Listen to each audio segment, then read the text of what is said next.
Stage route is go for flight. I think you'll find this fascinating. Tomorrow's 10, 8, 7, 6, 5, 4, 3, 2, 1, 0. We have liftoff.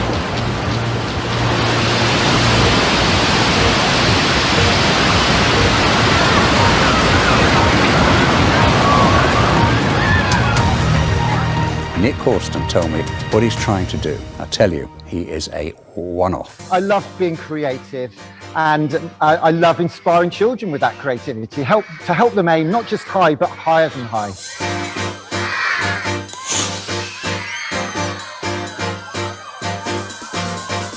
That's awesome.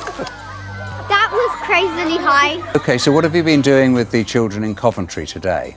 Well, I don't know if you saw, but the Inspiration 4 rocket launch last night went off, and that is all about inspiring children to aim high in life, to follow their dreams, to find something they're passionate about and follow that, to maybe make a bit of money, to maybe make a few friends, to make the world a better place.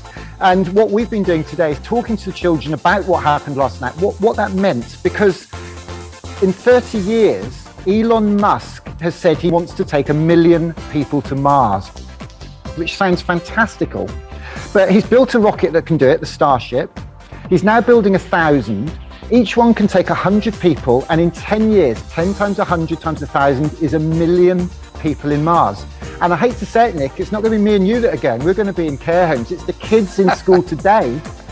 The kids in school today are going to be 40 in 30 years' time. They're going to be right for this. They're going to be perfect. And the amount of children that came up today said, you know what, that could be me, couldn't it, Nick?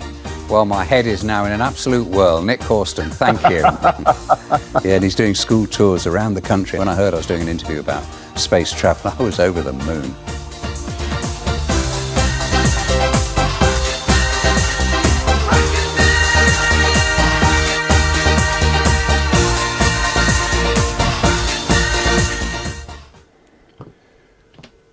Well, welcome to Mars. Welcome to our Mars base camp. This is very exciting, isn't it? See if we can zoom in just a little bit.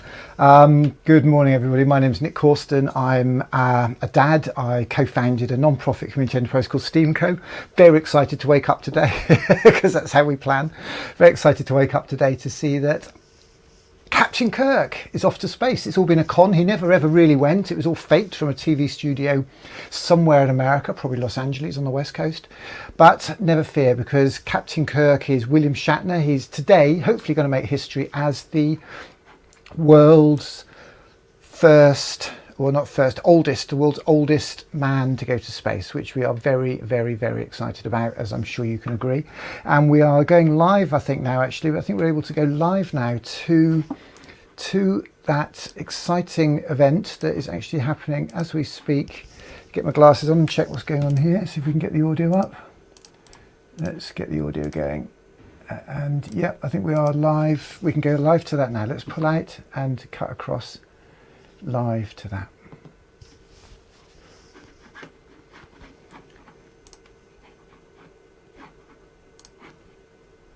Click, click, click. Lots of mad clicking. What's going on? Let's have a look. We'll get it, don't worry. There we go. Coming up any second. Here we go. I can hear it coming in now. I hope you can.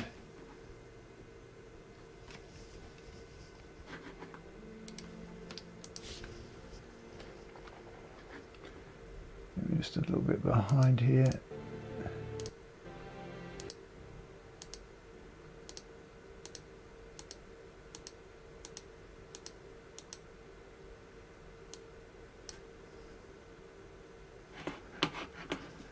There's still running music by the sound of it. We are live over here. Let's have a look. Yeah, it looks like I've got a few problems, so we'll be back to you as soon as we can with that. T-minus 30 and 1 minute, 1.5 hours behind. Okay, looks like we've got that there. So let's cut across.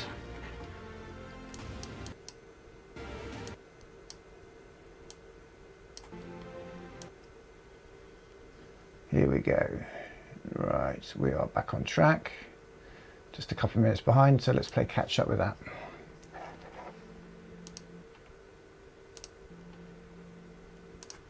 Pad preparing to take Chris Boshausen, Glenn DeVries, our very own Audrey Powers, and Captain Kirk himself, the legendary William Shatner, to space. Today at Blue Origin's Launch Site 1 in West Texas is our second human flight. The human need to explore is deep within all of us. Our ancestors crossed mountain ranges, sailed open oceans to map new lands, and sought out the unknown while always looking to the stars. We're curious, and now we're at a place where we can pioneer new horizons. Because Earth, this blue planet and all its beauty, is just our starting place. It's time. T-minus 10, 9, 8, 7, 6, 5, 4. Command engine start. 2, 1. And a big shout out to everybody. Big shout out to all our friends in New York, who I can see getting ready over there. In Queens, New York. Big Google logo on the wall, big wave. We can see you, don't you worry. Lots of love. We're going to be getting you on when you're ready, don't you worry. We'll get you on in a moment. Lay the way for generations to come. When our descendants look to the stars, perhaps from a rocky moon or colonies floating in open space, they'll remember this time. When they reflect on where it started, they'll remember this place. And when they honor those first explorers who said, "Let's go," This is Blue Moon. they'll remember these bold steps. We are of blue origin. And this is just the beginning.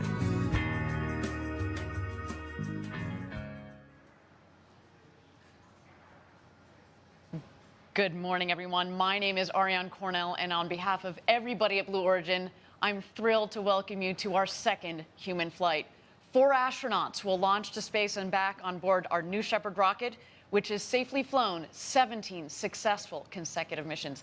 I'm joined at the desk today with my co-host, Jackie Cortez. What up, girl? How you doing? Thanks, Ariane. It's so great to be here with you today. It's been amazing to be down at Launch Site 1 the past couple days, meet the crew, see the team hard at work, and shortly we'll have 4 newly minted astronauts, so that's very exciting as well. A big morning.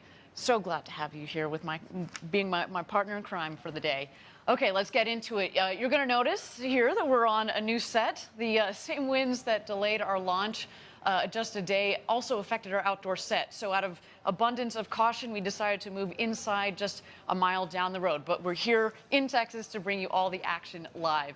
Now, earlier this morning, our astronauts arrived to the Astronaut Training Center. We've got a little bit of footage of that. Let's check it out.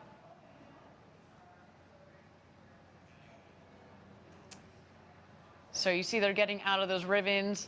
Very cool cars, those Rivians. They're almost like rocket ships themselves. And everybody in good spirits this morning, waving. They got that astronaut energy. They are ready to go to space and back, indeed. And there they go inside the Astronaut Training Center.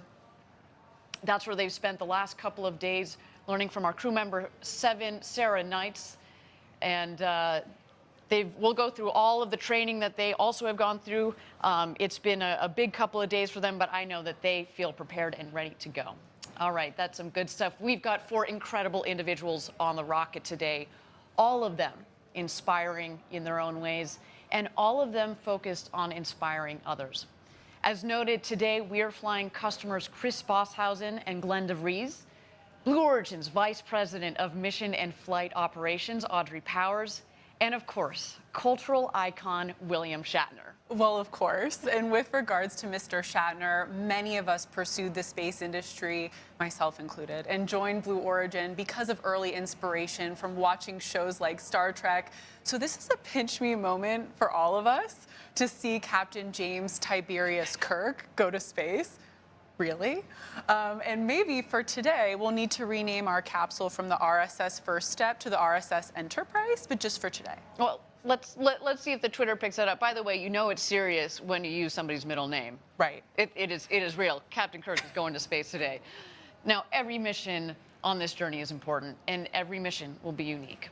So far, 593 people have gone to space up to this moment. But today, we will send numbers 594, 595, 596, and 597 to space and back.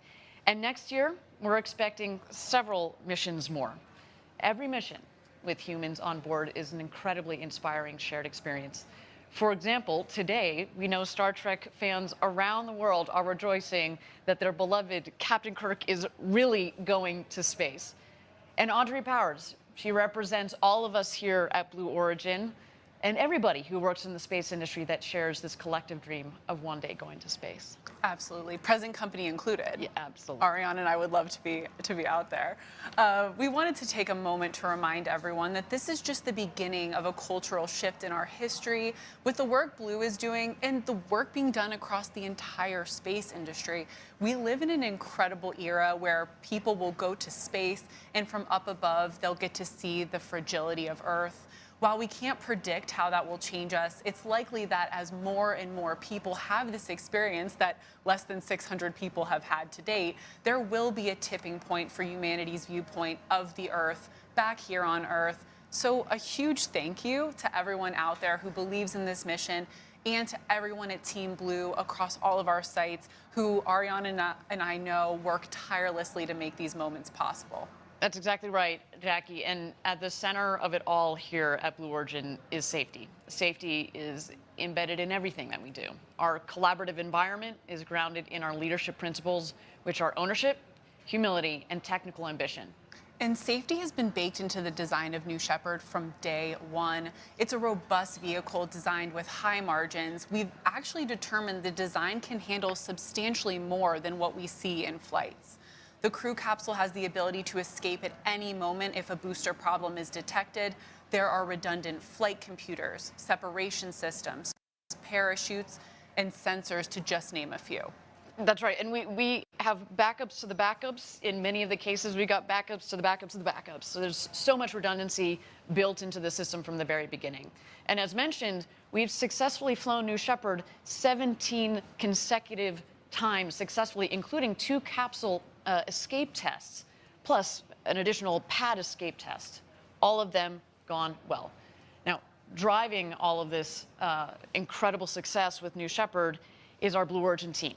They are professional operators, fully certified through practice and examination, and the team trains for both nominal scenarios, but of course also off-nominal scenarios. That's right. And actually, for over 12 months before first human flight back in July, New Shepard went through many verification and readiness reviews, both internally, but more importantly, outside of the company. We had external consultants with deep experience on NASA human spaceflight programs that were part of these reviews. And unanimously, this team determined that New Shepard met the highest standards for certification. And that's what got us to first human flight. But that's not where it stops. We have an ongoing cycle of continuous improvement that has spanned over a decade of development, and that is going to continue indefinitely into the future. We learn after every single flight. So yes, New Shepard is built on a commitment to safety. And with that, why don't we take a look at this magnificent rocket on the pad, ready to fly humans to space today. In their own ways, and all of them focused on inspiring others, prepared and ready to go. All right, that's some good stuff. Nice of the Blue Origin presenters to join me here in the studio as well, as we cut back live to the rocket. The New Shepard 18, T-minus 1 minute, 2 1 hour, 20 minutes.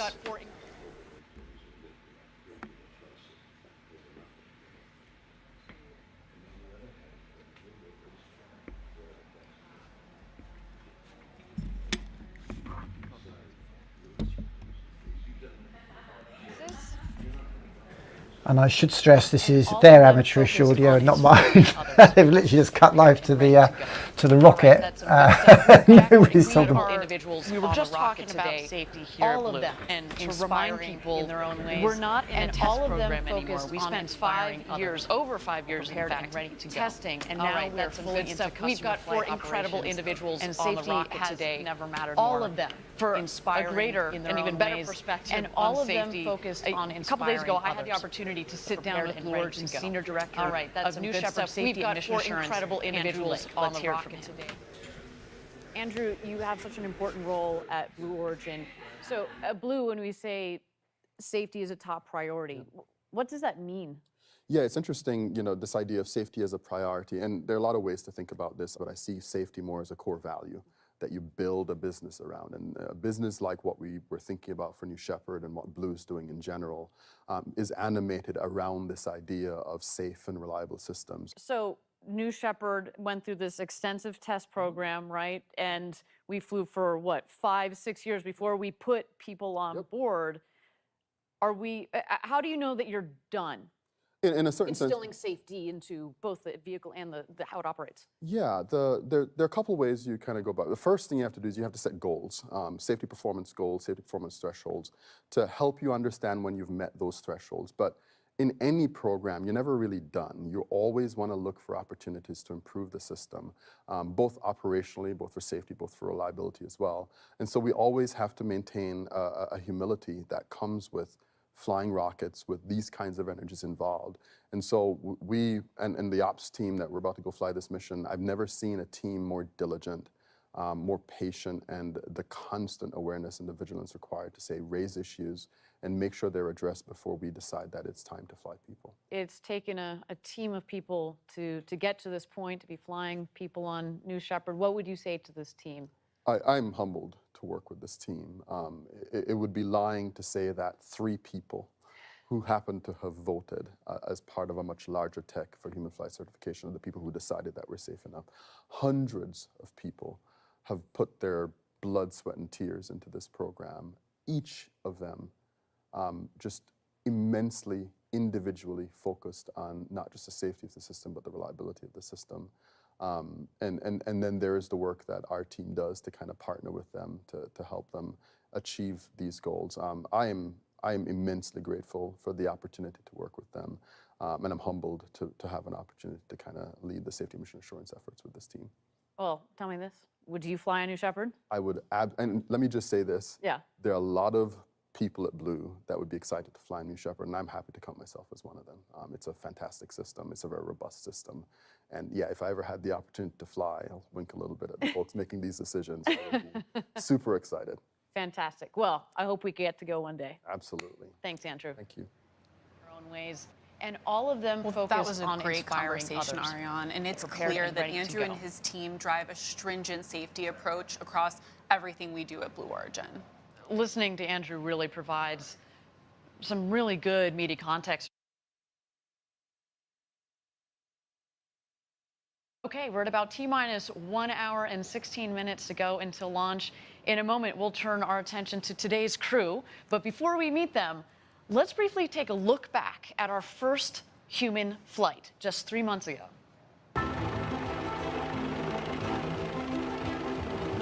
Hello, crew. Wally. Prepared and ready to go. All right, that's some good stuff. We've got 4 incredible individuals on the rocket today. All of them inspiring in their own ways, and all of them. Crew, yeah. Welcome to launch day. Amazon founder Jeff Bezos ready for liftoff. Blue Origin tiene previsto enviar a su primer astronauta al espacio. Blue Origin 社の宇宙船New ShepardはNew Shepard, космический корабль Джеффа Безоса, вернулся на Землю. You can see Jeff Bezos realize the dream he's had since a child. Just minutes from now, Jeff Bezos is about to blast off into space, and they are ready to go. The mission comes exactly 52 years to the day after the historic Apollo 11 lunar module touched down on the surface of the moon. 7, 6, 5, 4, command start. 2, 1. If you've just joined us, just to say that we are live restreaming the New Shepard flight, the Blue Origin New Shepard flight with William Shatner on board from Star Trek. Fantastic, fantastic, exciting day today. That's due to go at about 2:30 apparently, that's the current time. We're just restreaming the live feed at the moment. Do stay with us, pop a message in the box if you'd like to say anything, pop a message in the box and join us in the Zoom room. We've got people in the Zoom room, do join us. See it right there, Blue Origin has begun its liftoff into space. There is Miko, main engine cutoff. A beautiful shot. Look at that view. Okay. Oh wow, oh wow, oh wow. That's incredible. Just a little. That's great. Can you move? Hi, Mom. Woo! Oh, wow, wow. It does change you. Don't forget to look out the window. Oh, wow. That pinpoint landing, I mean, Anderson, that's a thing of beauty for Blue Origin. This is now the third time that that booster has flown to space. Here comes the crew capsule back from space. Here are the mains out. And touchdown. Welcome back, New Shepard.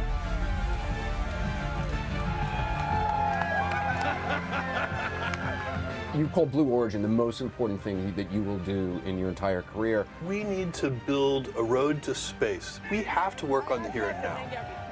And we have to look to the future.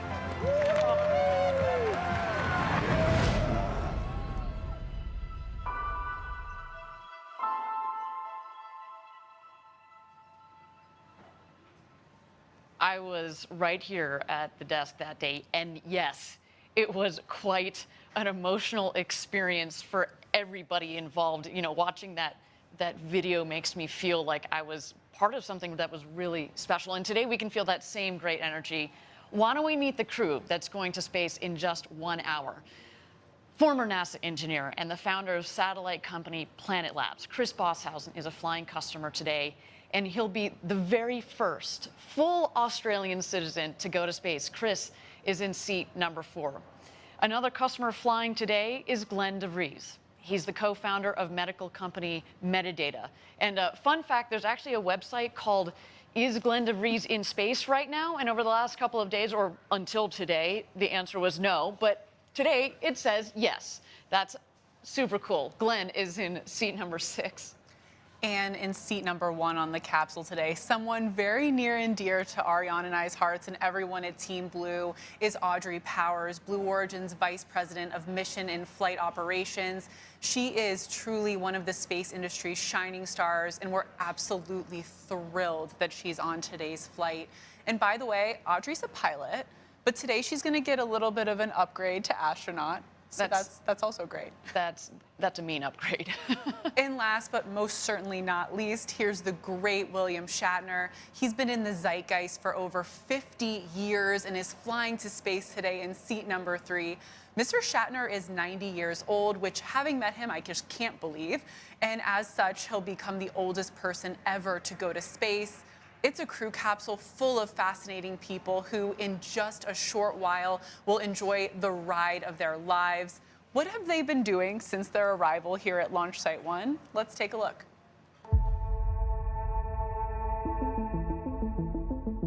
When I was a kid, I would make model rockets. There was a book available called the Space Shuttle Operator's Manual, and I would pore over it for hours. The idea that I'm actually going to get on top of a rocket in a couple days is just hard to fathom. Right. I think I reached a certain age and I had given up on the idea that I would go to space. In my role in mission and flight operations, we were waiting to hear who the 4th astronaut was. One of my very good friends and colleagues, Michael Edmonds, called me and said, on behalf of Jeff and the senior leadership team, we'd like you to represent Team Blue and fly as the 4th astronaut. I don't know how many billions of humans have ever existed, but fewer than 600 people have seen the Earth from space. The curvature of the Earth, the thin line of the atmosphere, the the blackness of space. You know, I'm happy to be one of the people to put my hand up and say, yeah, I understand the risks. I've worked in this industry my whole life. But I think it's important enough that we should do it, and to show other people that this is something that is coming and something that will be available for them and may have some impact in their life in the future.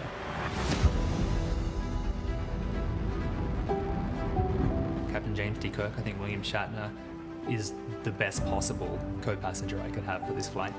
He was obviously a great hero of mine and many, many, many other space people. Having played the role of Captain Kirk, everybody assigns me the knowledge that a futuristic astronaut would have, but I've always been consumed with curiosity, and it's the adventure that I feel so good doing. I was teary-eyed at this opportunity has befallen me. It's one of those moments where your life just flashes before your eyes, you know, like the Air and Space Museum when I was 6 and when my parents bought me that telescope, working on the space station and getting this job at Blue. Chris and Glenn and Bill, it's so great because they're great people. It's a wonderful feeling now knowing that our names will be linked forever.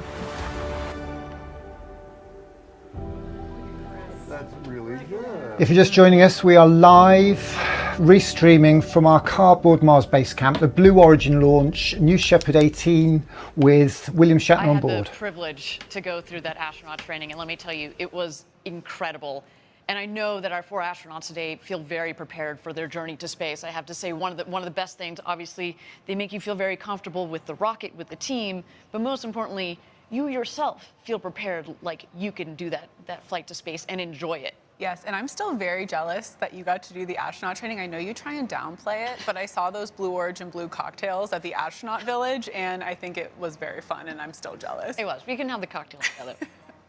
Well, getting back to today's launch, let's set the stage for how things are going to unfold today. Coming up shortly, at just around T-minus 54 minutes, we'll join our astronauts inside the Astronaut Training Center for a tradition that began on our first human flight, the coin ceremony. This is where our crew member 7, who's responsible for training and flight safety, presents our astronauts with this very special coin you see on screen to fly with them today. Quite a unique and well-earned keepsake for each of today's crew members. That's right, and from there, Capcom, or Capsule Communicator, will signal it's time to begin the astronaut load-in process. That's at T-minus 45 minutes. Now, Capcom is crew member 7's other half. On this mission, Capcom is Kevin Sprague. There he is, getting ready for flight. And Sarah Knights is our crew member 7. So for those of you that tuned in for our first flight, they have basically swapped roles for the day. Both of them extraordinarily well trained in both of those roles, and they're both outstanding people to be guiding our astronauts to space and back. All right, we're gonna, I look forward to hearing more from Kevin, actually, because he's got some great words to share with our astronauts once they're on board the capsule and, of course, through their flight. Yes, and let's step through some milestone moments that are going to unfold right after the coin ceremony. First, at around T-minus 44, we'll get that go for astronaut load. At this point, our astronauts will board those Rivians that Ariane mentioned earlier. They definitely look like spaceships, especially with the juxtaposition of the desert here. Once they're in the Rivians, our astronauts will drive down the road to space, out to the launch pad. It's about 2 miles. And once they get down there, of course, it's photo time, because if you didn't take a photo, if it's not on the gram, it never happened. It's not on the gram, you didn't go to space. So they'll get their crew photo at this point, and once they disembark from the Rivians, they'll begin to ascend that tower. I know Captain Kirk and crew probably wish they could be transported into the capsule, but we don't have that technology quite Our advanced development program is working on it, Jackie. Jackie, we just have to be patient. I have confidence in them. Once they ascend the tower, they'll briefly be in their safety room at the top, and they're awaiting word to ingress the crew capsule. They'll get all buckled up with crew member 7, and we anticipate about T-minus 29 minutes for that hatch to close. Now, at T-minus 24 minutes, again, we close the hatch, and that's when Kevin Sprague in Capcom takes over, and we move into the final countdown, which, of course, takes us to the best part, the launch. And that mission ends once the crew capsule safely touches down back here in the West Texas desert. And then it's celebration time. It's champagne showers. Champagne showers, rocket launches, champagne showers. Right, and we'll have welcomed back 4 brand new astronauts. We've got to 4 Earth. incredible Now, individuals today's crew on will the have a rocket special today. Guests traveling all of with them them during the astronaut inspiring loading process. in their own ways. Our founder, And Jeff all of Bezos, them will be with the focused on astronauts inspiring all the way others. up the tower Prepared and to and the ready crew to go. capsule. All right, Some that's some incredible good stuff. moments We've to got look 4 forward to today. incredible individuals on the kind rocket of fun today. to have Jeff Bezos himself, you know, be your chauffeur out to the rocket. That's not too shabby. Oh no, that's a pretty special crew member 8, and we're going to have to make sure he actually We've got 4 disembarks at the incredible end and doesn't individuals wanna on the try and go rocket up with today. them again. I know. All of them We know he had a really good inspiring time in on their the first own time ways. around. Good thing And we got all those of them cameras up there. focused on inspiring Okay, Jackie, why don't we others. take a quick breather here Prepared and ready to let's go. everybody let's All check right, out that's new some Shepard good on the stuff. pad. We've got as she 4 gets incredible ready individuals to fly on to the space rocket and back today with our all second of them human space flight crew. inspiring.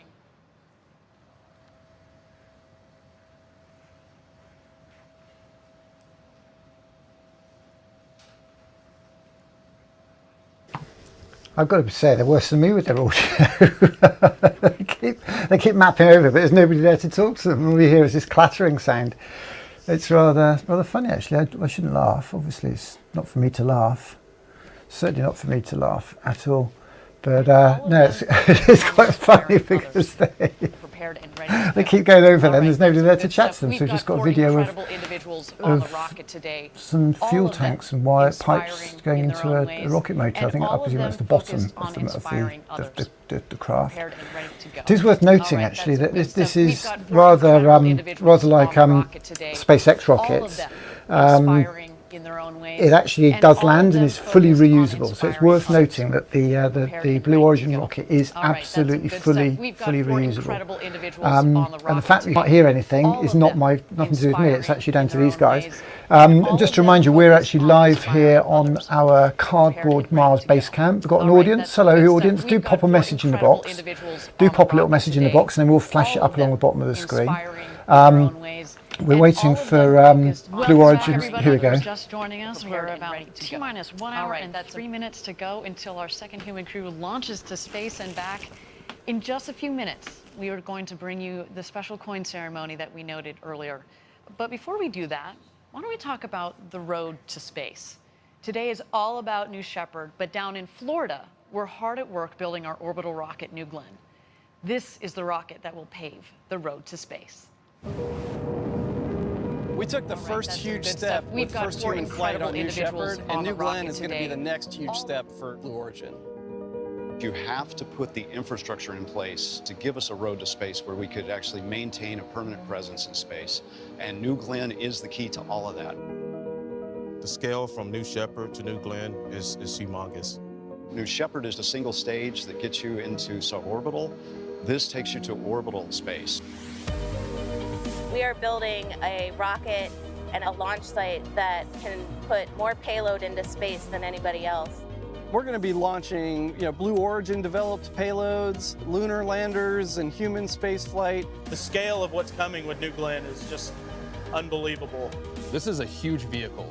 This thing's massive, and it's modern. It's reusable. It's new hardware that's going to be changing the game, and it's going to be the next generation of launch vehicle.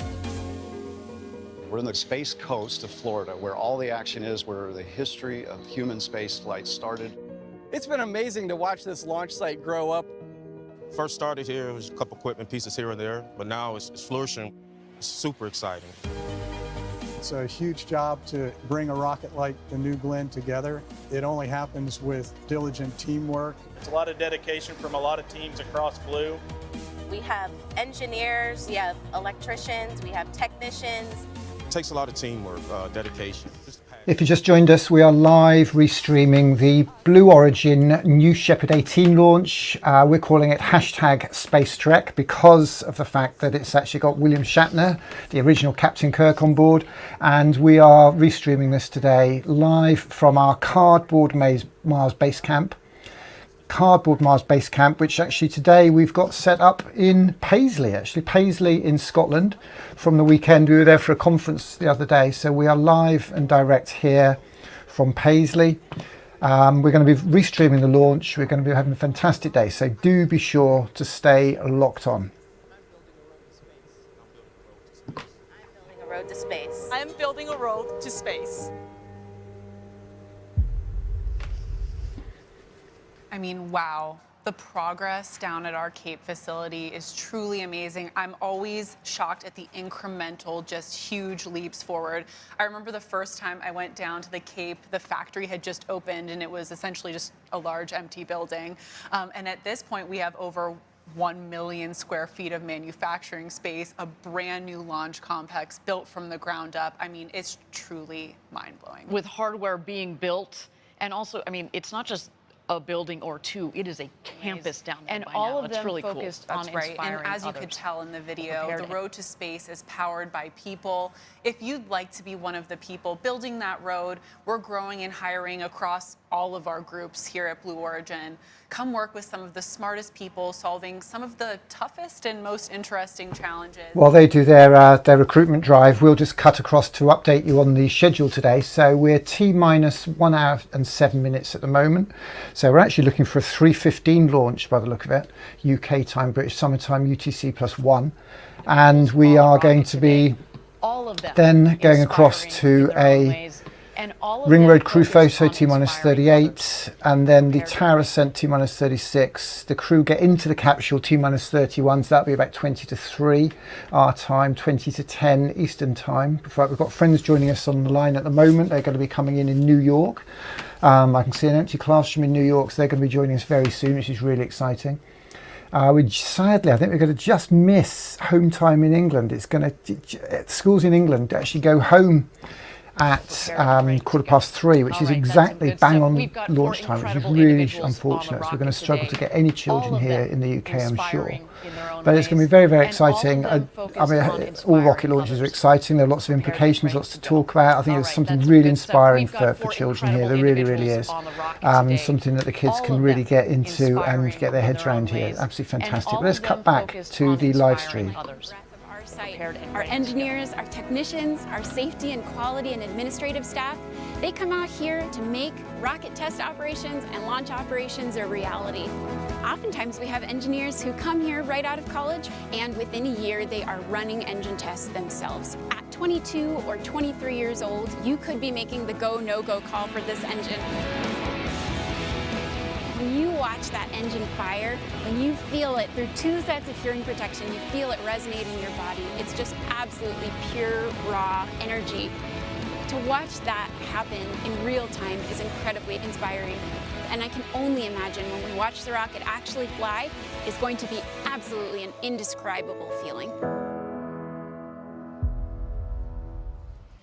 Engine tests are always happening here at Blue. You've been down here for these tests before, right? I have, and you can hear it, you can feel it. It's truly unbelievable. And because we're here in this valley, it just shakes the entire valley. As Sophia said in the video, you just feel it rumbling in your body. And I just love that video because it gives an opportunity to shine a light on somebody like Sophia Porter, who herself, you know, she started out in college as an intern here, and just a couple of years out of college, she is managing that test facility. I mean, that is a big deal, and that's the type of stuff that you get to do here at Blue Origin. Here's one of her beautiful tests that we had going on down in Texas that just happened just a couple of days ago. It's a beautiful pic. Absolutely, and we've been testing BE4 and BE3 and BE3U out in West Texas for years at this point. And so there's a lot of amazing test time out here at our private engine test facility. And our testing capabilities are actually going to be expanding in a big way down at Huntsville in NASA Marshall Space Flight Center. We've taken over historic test stand 4670. It's tested Saturn V for Apollo, Space Shuttle main engines, and the early RD-180s. It's been unutilized government property for almost 2 decades. And so that stand's gonna come back to life and do a lot of our hot fires as well, in addition to our West Texas capability. And I don't know how we're gonna form the list, but I have to be there for that first test. Oh, for the first test? Or I thought you say for all of them, because I mean, you're basically gonna live in, in the control center if you do that. No, I mean, as Jackie mentioned, so we're gonna continue to do engine testing out here in West Texas. This is where we do a lot of our development testing on our engines. We've got 2 major test centers. You saw Zeeks there. We also have Geeks, as we call it, which is the other test stand that focuses more on our Blue Engine 3. the engine that is going to be propelling New Shepard into space, but also the BE-3U, which is the upper stage variant. There are going to be 2 of those BE-3Us on the upper stage of New Glenn. So they're going to continue to do the development testing out here in West Texas. And what's the beauty of being able to use 4670 is basically we produce the rocket engines at our Huntsville facility and basically drive it down the road a couple of miles where we can do acceptance testing, as you mentioned, before we ship them down to the Cape. So really exciting activity from our engines group that have been working so Absolutely. hard. And, you know, one of the other beauties of Huntsville is we're close to our customer, United Launch Alliance. 2 BE-4 engines will be on their Vulcan. And so when we're hot firing out in Huntsville, we'll be able to ship them right up to Decatur, which is just a short drive. Just a short drive there. Yeah, so when we talk about designing rockets and making them operationally reusable, it's one thing to think about the operations, but there's also that same mentality and theme that is driven into the manufacturing element of it as well.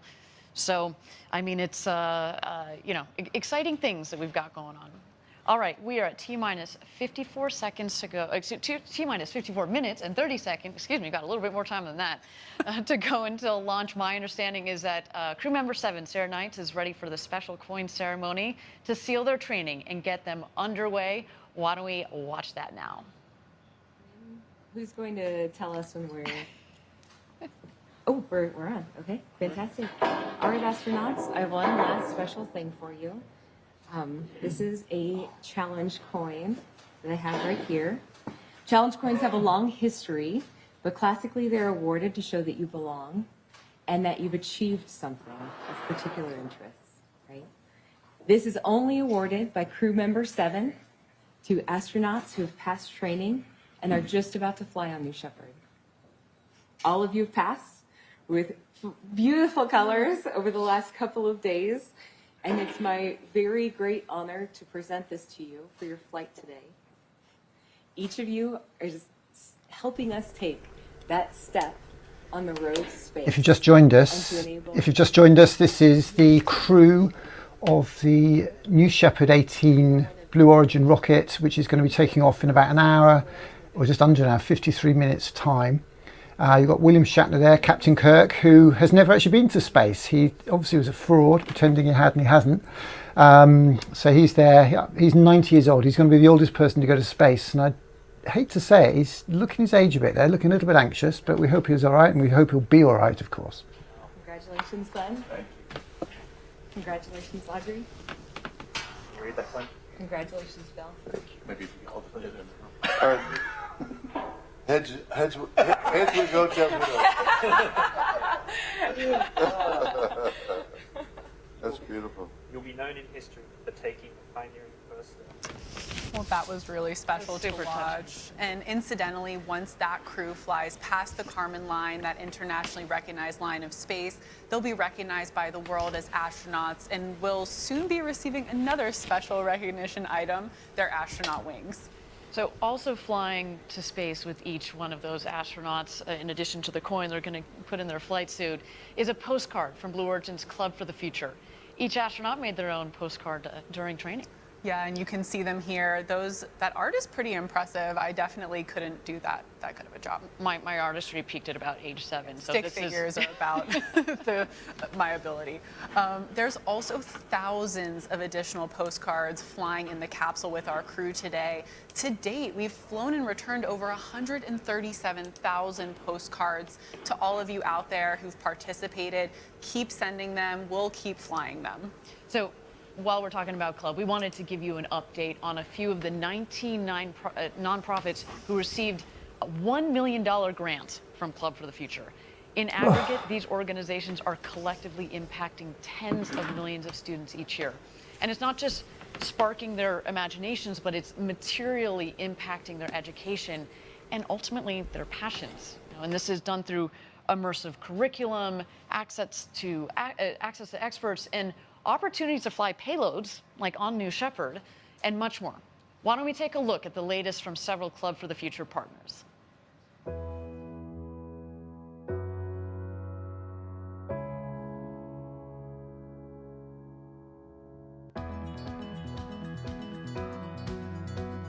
Here at Space Center Houston, as a nonprofit organization, we rely on charitable support to fulfill our goals and aspirations. The grant from Club for the Future is going to enable us to involve tens of thousands of youth. To have this grant from Club for the Future will allow us to accelerate our efforts outside of aerospace, to create a broad membership of women in STEM so that the young women that we work with can see the wide variety of possible careers. We at AIAA have the goal of impacting 1 million students a year. Rayon is an example of exactly the kind of people we need for this industry. My name is Rayon Harris. I am 25 years old, and I am currently an aeronautical design engineer. My dreams, my passion was always airplanes. Joining an organization known as American Institute of Aeronautics and Astronautics, AIAA, the Diversity Scholar Program really accelerated my path to really pursue my passion. After I graduated from AIAA, I was definitely going to give back. So I was matched with Caleb a few months ago with the Mentor Match program. And so it's really awesome to be able to use the experience that you've learned yourself to really give back to them and also make their experience as easy as possible. Also get them as excited as possible because it is very exciting. Caleb is a 13-year-old engineering student at Georgia Tech helping us build our future. My name is Caleb Anderson, and I am a third year at Georgia Technical College, and I'm currently studying to be an aerospace engineer. I've really been interested in space in general, just like all my life. This is really cool. I just want to thank Club of the Future for doing something like this. I think having so much money be able to be donated to an organization like this is absolutely amazing. It can really turn the future of the aerospace in the right direction. I love hearing those inspirational stories from Club and their partner organizations. I mean, Rayon and Caleb in that video? Pretty impressive. Keep up the amazing work, you guys. Yeah. We're inadequate. Yeah, let's be honest. You guys are kicking butt. Keep it up. We can't wait to pass the torch on to you to continue on this road to space. Yes, and it's exciting to see Club for the Future growing and making a difference. It's also exciting to see these partner organizations making such great progress. Club is very much a collaborative effort. And let's highlight another key partner doing some incredible work with middle school students, Project Janos. Project Janos, you are go for launch. Our mission at Project Janos is to engage and educate students with the wonders of space and to inspire them to become explorers of it. We do this through a two-pronged approach. The first is a set of videos in which I, as the host, ask questions of subject matter experts working on the front lines of spaceflight. Thanks to our partnership with Club for the Future, students get to meet space architects, engineers, scientists, and others at Blue Origin. The second is a curriculum of standards-aligned activities designed to inspire students to become explorers of space themselves. We are teachers making lessons for teachers. We know what will keep the students engaged. And because this is a project with NASA, every aspect of it is going to be a mission-based set of activities. Students perform data literacy skills, engineering design loop processes, and prototype testing and building of concepts. After watching a video on rocket propulsion, students get to build an engine testing chamber and mix baking soda and vinegar to study rocket propellant ratios. And thanks to Club for the Future, Project Janos students can design postcards that are actually flown into space. Students today will have the opportunity to live and work in space. When humans return to the moon in a few years, it'll be to stay. We believe the best preparation for that new reality is Project Janos, a unique program that instills students with the skill set and mindset needed to be explorers of space. Very impressive stuff over at Project Janos. My friend Josh Bernstein, he's had a couple of successful TV shows on the History Channel and the Discovery Channel, and it's really lovely to see how somebody like him wants to give back, his ability to touch a lot of people, and he's doing that to harness, the potential of the next generation. So kudos to him and to all the kids coming up along this road to space. Future's looking pretty bright. I mean, what a time that students at all ages in their schools can have a space program. Absolutely. I mean, it really, I know we said it before, it's an incredible era. I'm blown away by all the brilliant kids out there. The future where millions of people live and work in space isn't a tomorrow thing or a next year thing. It's going to be that next generation. Now, I should say, we mentioned Club for the Future has all sorts of partners that are doing extraordinary work. The club itself does some wonderful work, and actually, down here in Van Horn, our home away from home is Van Horn. Our local team does a lot of work with the local community. I want to highlight one of the projects that we did in some of the local high school students. We collaborated, and they have designed and built, in fact, the very first post box to space. Let's check it out. The Postbox to Space is the world's very first mailbox that will take letters from the Earth, send them to space, and then return them to the senders. What a great drawing.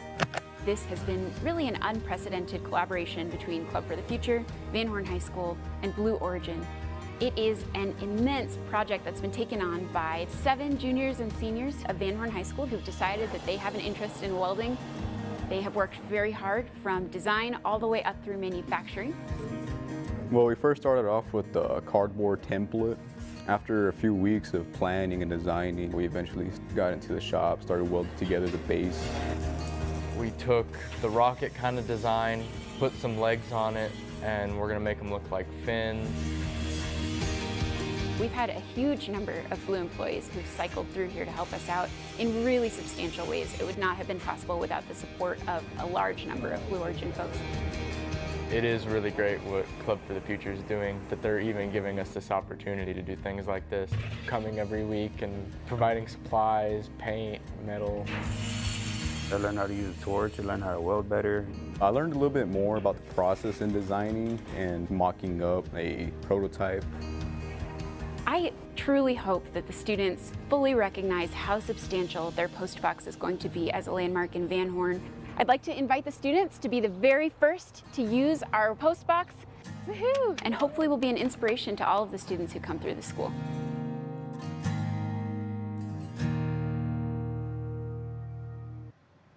So great to see, again, the hard work that our team down here in West Texas does, not only on testing rocket engines and launching rockets, but also giving back to the community. I said the relationship that we have is wonderful. It is home away from home. It feels really nice. The people here are always very welcoming. They see us walking around in our Blue Origin gear, give us high fives. It's a wonderful place to be. It is. I drove past the Postbox to Space the other day and just loved seeing that new landmark in downtown Van Horn. It was really awesome. All right, we are at T-minus 45 minutes to go until launch. We are on a brief hold here. We've said it before on webcast prior. We want to make sure that our teams are all aligned. I do understand that our astronauts have made it into the Rivians. There they are. And look who their chauffeur is. None other than Jeff Bezos, also in his flight suit. Jackie, this makes me a little bit concerned. You had a hypothesis that Jeff might just stay on the rocket.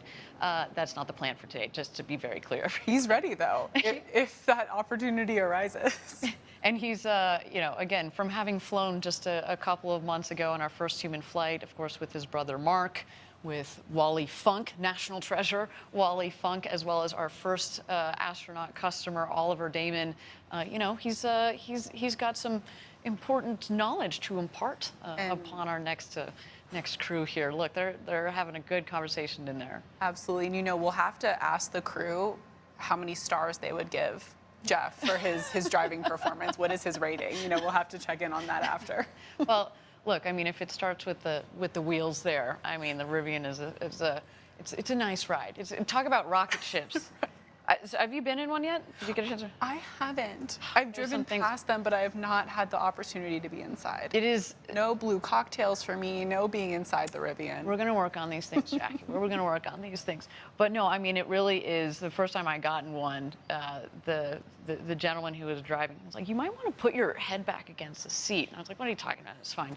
He goes, "No, I'm serious." And he accelerates. And I'm like, "Oh, we are out of here." It is so much fun, those cars. So yeah, some pretty sweet rides. Rub it in more. Sorry, Jackie. Again, we're working on it. All right, we are continuing to be in a hold here. We've said it before. You know, we spent years designing and building these rockets, months designing these missions, and if you've just joined us, welcome to. If you've just joined us, welcome very much to this live restream of the new Shepard 18 space mission. We've got some very special guests I know who are getting into school over there in Queens this morning. Some young people I can see. Somebody's got a shark mask on the screen there. That's a bit scary. And Miss has got her Miss P has got her pink ribbon on. So we've got solidarity today. Lots of pink masks. This is all good. I'm not going to cut to you live just yet. I'll just pop a little message in, Miss Stavru. What time? We're 45 minutes from launch at the moment. T-minus 45 exactly. So 45 minutes away from the launch. Can you give us a wave there in New York, everybody? Give us a little bit of a wave so I know you can hear me.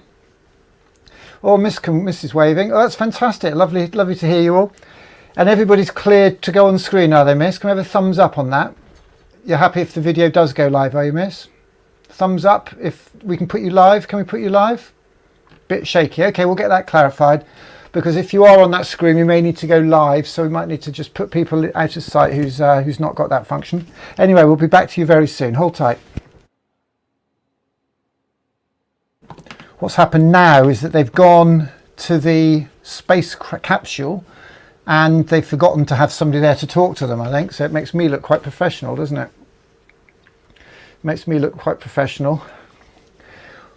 If you are coming on the Zoom room, what I'd suggest is that you have the camera of the laptop facing against a wall so that if somebody does want to come in front of the camera, they can, or have it facing the ceiling, which is what I can see somebody's doing over there in New York at the moment, which is great. We're going to be coming live to you very, very soon. We seem to, they seem to have lost audio, but there is the Blue Origin rocket on the launch stand there, ready to go in about 45 minutes. Let's cut back to that.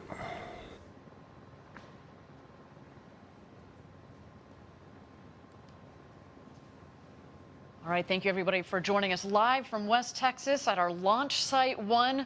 We're at T-minus 45 minutes and have 1 second to go until launch.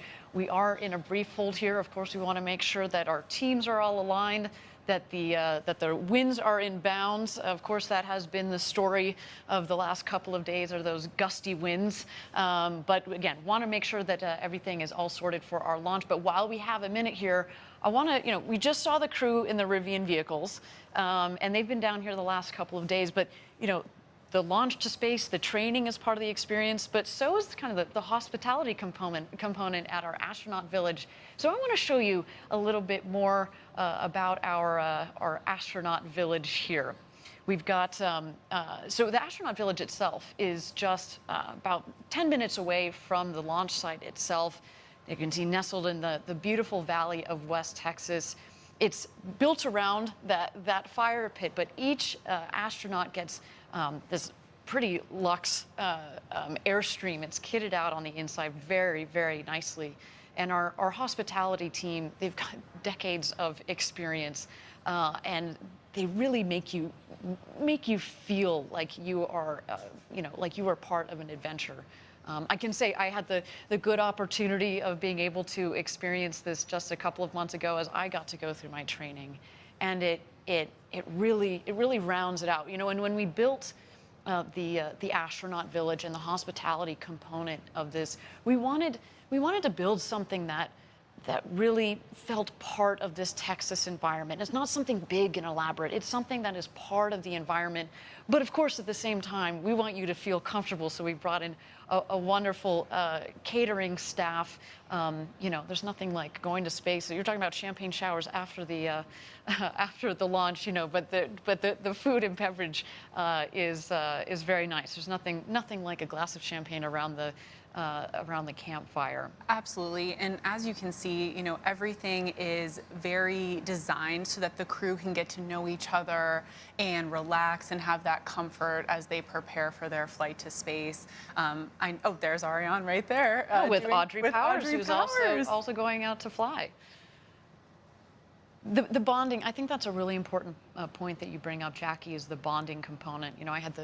I was chatting with Chris Bosshausen, who actually is a good friend of mine, and he you know, he was saying one of the things that he's really loved so far about this experience is he really We've got feels 4 incredible so individuals close now on the they haven't rocket gone today. to space yet, but so close to, you know, to Audrey and to Glenn and to Bill through this experience. And again, we have thought about it in a holistic kind of way. So to all of you that are out there watching, if you want to experience this, the flight to space, the hospitality, the bonding, it is really cool. We encourage you to go to blueorigin.com, click on the link there, fly to space, and let us know, and we'll reach out to you after the flight.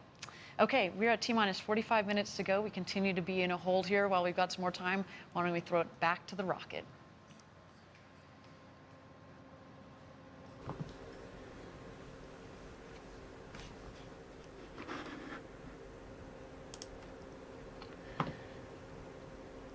If you've just joined us, these are live images from the New Shepard 18 launch in Texas. There's a slight hold on takeoff, on launch. We're holding on T-minus 45 and 01 seconds.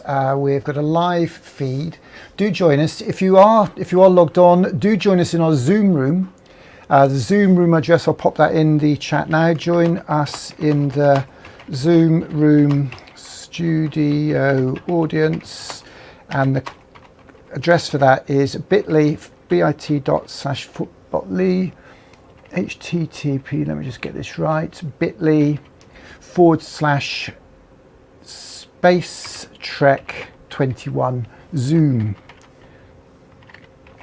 So join us in the Zoom room studio audience on our Mars base camp, and that's bit.ly Space Trek 21 Zoom, he says. Right, there we go. Let's see if that works. So that should have gone out to everybody now. I've just posted that out. Got a couple of people there. Do say hello. Do tell us who you are, where you are, what you're thinking of all this. We've got a live video feed of the rocket engines underneath that space vehicle. We're at T-minus 4501 and holding. I don't know if there's a technical issue, the wind. There was a wind issue earlier. Very exciting. We've got some young people I can see in school in New York over there. Hands up if you can hear me. I never do know. Let's have a little hand up if you can hear me in New York. That's a wave on the hand. Thank you very much for that. And I'm going to come. Would you like to come on live in a minute? I'm just going to get Miss to give me permission to do that. If you'd like to come live on our live stream. I see you've all got your masks on, so it'd be quite nice to have a chat with you, wouldn't it, and see what this means to you. And I'll tell you what, I'll show you the secret technology I've got going on here if you're interested in that. This is the most secret technology I've got. This is actually a rocket that I built, which I'm hoping to go to space on one day. And this is a cardboard rocket. It's got real fire on the bottom there, as you can see. So real fire at the bottom. It's got a solar panel here and a thermo-resistant tape nose cone to make sure that we don't actually burn up as we come back into land. Over there on the right hand side you'll see, or my right, your left, you'll see a 150 foot high cardboard starship. A 150 foot high cardboard starship, and we've been launching that all around the UK these last weeks, and I'm going to show you a little film of that actually. Let's just see if we can cut to that film. I think we can. Let's cut to that film now. Okay, hold tight. Stage route is go for flight. I think you'll find this fascinating. Towards 10, 8, 7, 6, 5, 4, 3, 2, 1, 0. We have liftoff.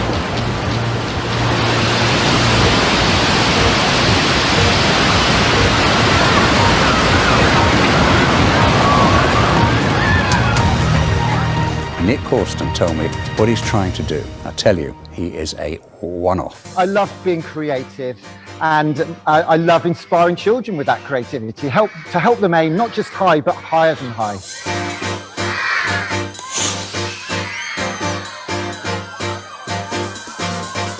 That's awesome.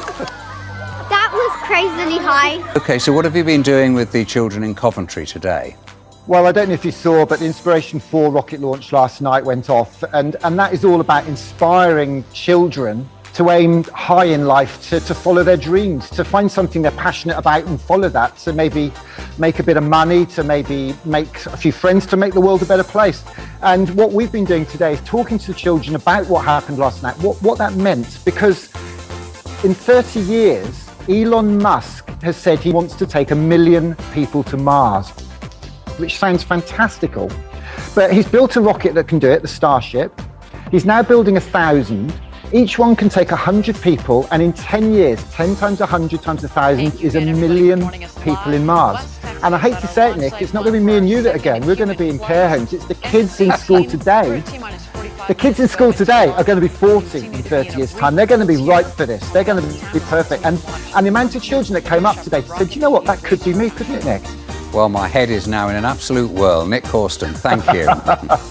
Yeah, and he's doing school tours around the country. When I heard I was doing an interview about space travel, I was over the moon.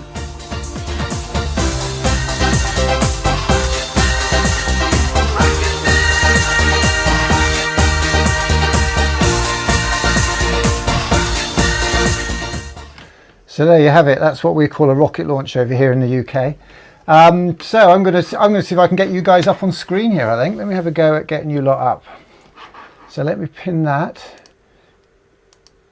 Right, keep those masks on if there's any concern about privacy or security or safety there.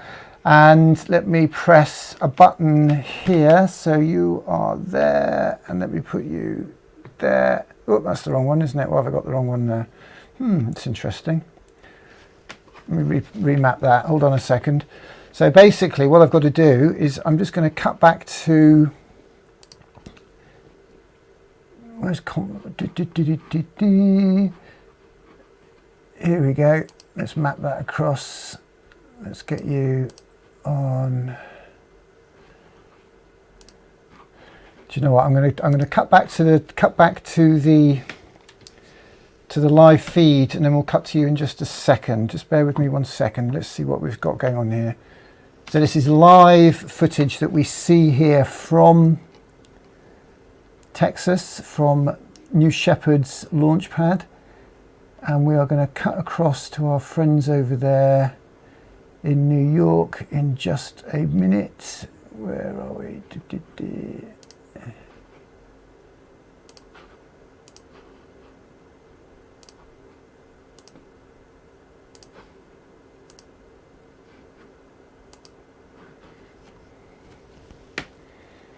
So this isn't the most exciting transmission. They've literally just turned everything off and put a video on the screen, which isn't particularly brilliant, is it? But not to worry. So let me just cut back here, and let me cut across to... Thank you again, everybody, for joining us live for NS-18, our second human flight here at Blue Origin. Our team is working on the vehicle readiness. We've got a couple of items that we're ticking off here. On this the rocket is normal today. In rocket launch land, so why don't we in their continue own ways to check out New Shepard as she readies on inspiring others back today. Prepared and ready to go. Well, I've got a much better idea, actually. Can we get the audio on there, miss? Let's have a listen to you guys. Good morning, Miss Stavru. All of them. Turn your mic on. Unmute, miss. Unmute. And all of them focused on inspiring others. Prepared and ready to go. You can't get the staff, obviously, in New York. Incredible individuals on the rocket today. We can. All of them inspiring in their own ways, and all of them focused on inspiring. You're very, very welcome. It's lovely to see you all again. Lovely to see you all again. Thank you to you. We're on TV. Thank you to you. You're on TV. I've just got to make it very clear. You're on YouTube. You're on Twitter. You're on Facebook, and you are on LinkedIn as well. Oh wow! I'm loving that. I'm loving that varsity jacket there. What does the H stand for there? Oh, we've got people on the floor as well. Fantastic. This is like being in the middle of a starship, get on the way to Mars. Yes, I had them sit all in the front so they could hear and watch. Okay, so as long as you're aware, miss, that this is being live streamed and you're comfortable with that, yeah? Sorry, what did you say? Just can you confirm for me that you're aware that we are live streaming on Twitter, Facebook, YouTube and LinkedIn, and that you're happy with that, yeah? Yes. Whoa, that's not that. So what do you guys think of my studio set here then? What do you think of my Mars base camp? And all of them focused on inspiring others. Prepared and ready. It is very big. All right, that's some good stuff. We've got 4 incredible individuals on the rocket today. Do you think it's real or and all of them focused on inspiring others. Prepared a lot of what? All right, that's some good stuff. We've got 4 incredible individuals on the rocket today. All of them inspiring. A lot of creativity. There is. It's an English language learning class, so their English is not perfect, but they're doing really well. Well, that was very good. It was only because it was a bit quiet. It was very good pronunciation. So your young man on the left, you said that, yeah? It was you with the flowery moss. So what's your native language? Where are you from? On the rocket today. Colombia. All of them. Colombia. Wow. South America. And all of Anybody else from Colombia there? Others. Prepared and ready to go. All right, that's some good stuff. We've got 4 incredible Colombia on the rocket today. All of them inspiring. Very cool. I went to Venezuela once. Venezuela is a very nice country. Do you know Venezuela? And all of them focused on inspiring. I'm surprised we usually have, but not this time. Maybe another class. Good stuff. We've got 4 incredible individuals on the rocket today. And I'm so sorry, miss. Remind me of the name of your school again. PS11. Yeah, that's not a name though, isn't it? You're not a number, miss. As well, it's Catherine Phelan. Catherine. Kathryn. Phelan. Phelan. That's right, Catherine Phelan. So, and you're coming today from Queens, New York, yeah? Woodside, Queens. Woodside, fantastic. Well, it's lovely to see you. The problem we have in the UK is that nearly everybody's going home very soon. So I was hoping to get some UK schools to connect up with you, but their school day finishes just as yours starts, I think. I know, it's hard. The timing is difficult. Let me show you guys. Who was it that said about the creativity? Who likes creativity? Yeah? Do you want to see something cool? I'm going to show you something, see if I can show you something pretty cool here. Hang on a second. Let me... So down here I have got...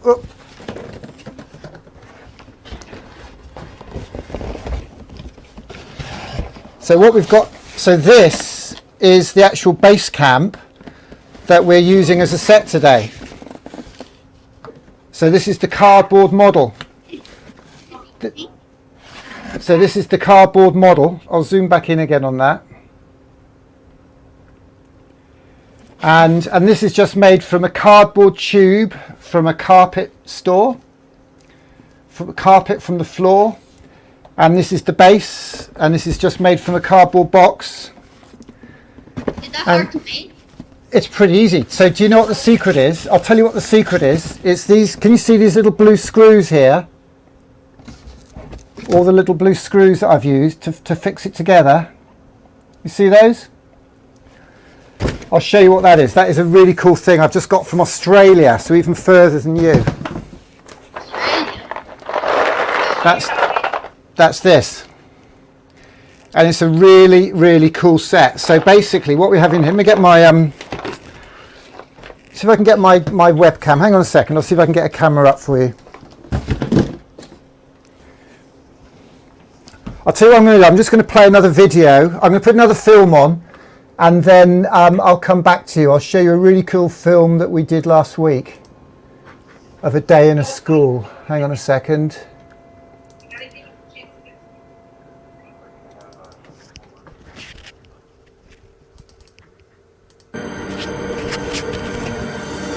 The cardboard there, brilliant. You've done well, man.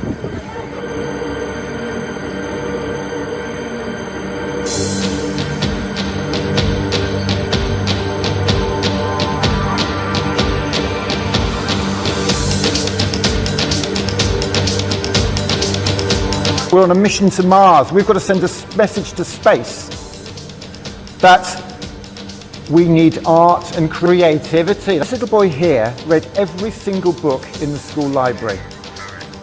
And he had a dream.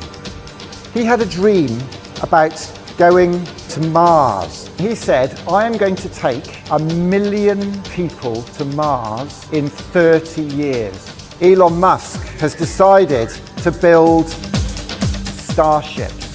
So what we've got to do today is make sure we help you have the skills that you're going to need, and that's what I call your art. I think that art is what we call it when what we do connects us to somebody else. And I want you all, if you get the chance, to take one of these, get one of these off your teacher and draw a heart in. I love art. Because your art could help you make some money, make some friends, and make the world a better place. Today we talk about the art of rockets, we talk about the art of cardboard, we talk about the art of making. Are we ready? So I'm going to show year 1 and year 5 how to make paper rockets like this.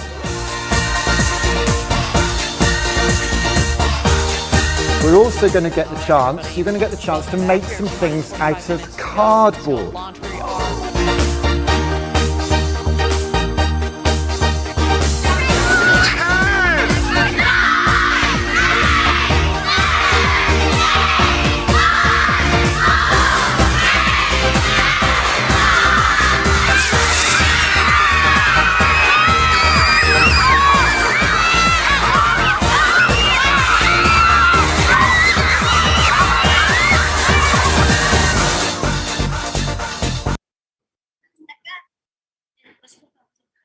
Okay, so what I'm going to do now is I'm going to show you, I've got a camera set up here. So I'm going to pull this camera up here and I'm going to show you what this system here is all about, yeah? So this is a really cool system and it comes with a nice little toolbox. And basically what you've got are these two tools. So you have a saw for cutting the card, and you have a screwdriver for fixing it together. So the problem I have is that this toolbox is supposed to stay up and it keeps falling down. So I'm going to fix that before I do anything else. I'm going to get one of my little screws, one of these little screws. I'm going to put that in there like that, and I'm going to screw it to make it fit. Okay? So to fix cardboard, we get a piece of cardboard like this, and using the point, I push that in there like that, so I make a hole. I can make a hole in my other piece of cardboard like this, take it out, get my two screws and put that in there like that and screw it. And I've now made a really strong joint. What do you think of that? Cool, huh? Yeah. Have you ever seen a film called Kane's Arcade? Did you ever hear of that film, Kane's Arcade? It's about a boy in America, a boy in LA, and he built a whole arcade from cardboard.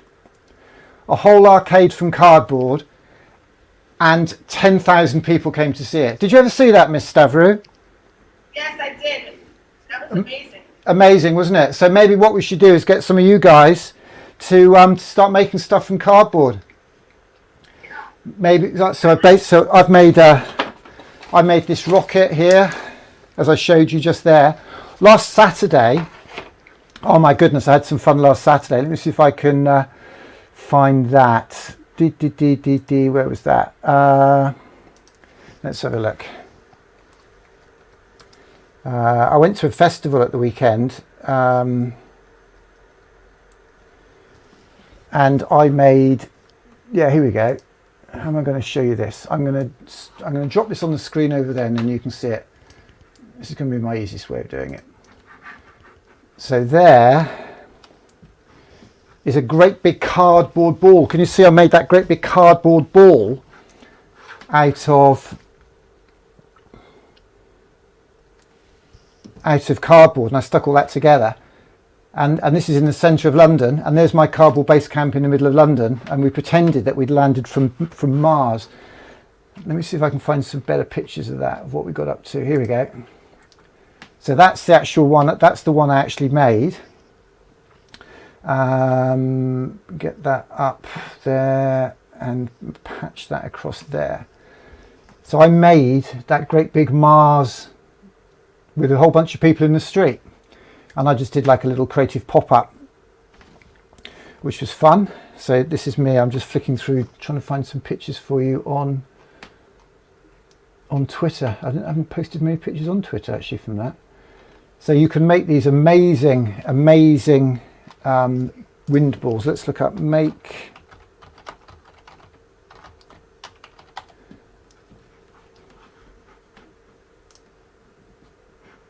So this is the amazing wind ball, which we make with these little screws. So you just literally, you need 30 sheets of cardboard, and you clip it together.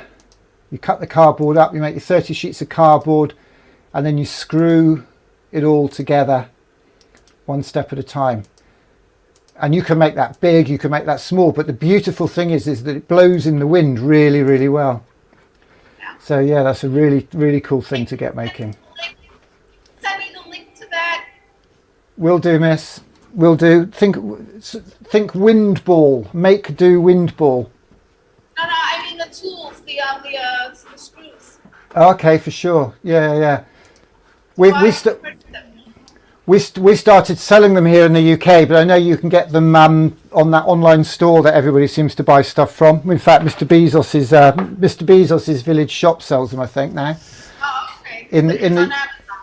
In the US, of course. But so it looks like we're still stuck on T-minus 4501 at the moment.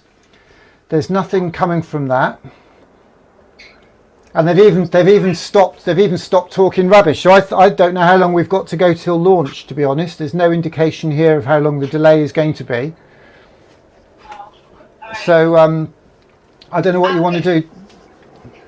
They're getting a little antsy. They want to go on the computer, so I'm going to let them go to their seats. And then I have another class coming in, so. Well, we'll have lots of opportunities. What I'll do is I'll let you know as soon as we go live again. I have another 2 classes coming, and maybe their teacher might want to hop in later. We'll see. All right, thank you everybody for joining us live for NS18 Blue Origin. So it's great to see you all in Queens at PS11 Catherine Phelan School there in Woodlands, Queens. Give us a wave, everybody. Give us all a wave. I'm recording this now. Let's have a nice big wave. Lovely to see you all there in Woodside, Queens. We'll keep you posted on what's going on, and we'll hopefully see you again soon, miss. Thanks very much for joining us. On in the meantime, okay? I'll leave you on. Yeah, just mute and leave the audio on, and we'll come back to you very soon. All the best. Bye-bye. Thank you. Oh, the countdown started again, miss. The countdown has started again. We're 43 minutes away, 44 minutes away. All right. Well, we have a while, so. All good. So you carry on with your lesson, and come back to us in about 40, maybe about 40 minutes. Okay. Bye-bye. Okay. Perfect. Thank you. Does it see he's driving in. I'm going to leave it on. I'm just going to turn the audio off. So as you just heard there, we are now back with our live stream. The yards out to towards in front of the mission control facility there. Get a couple more words of encouragement. That there, in fact, is their friends and family that have flown down here to Texas to watch them go to space and back.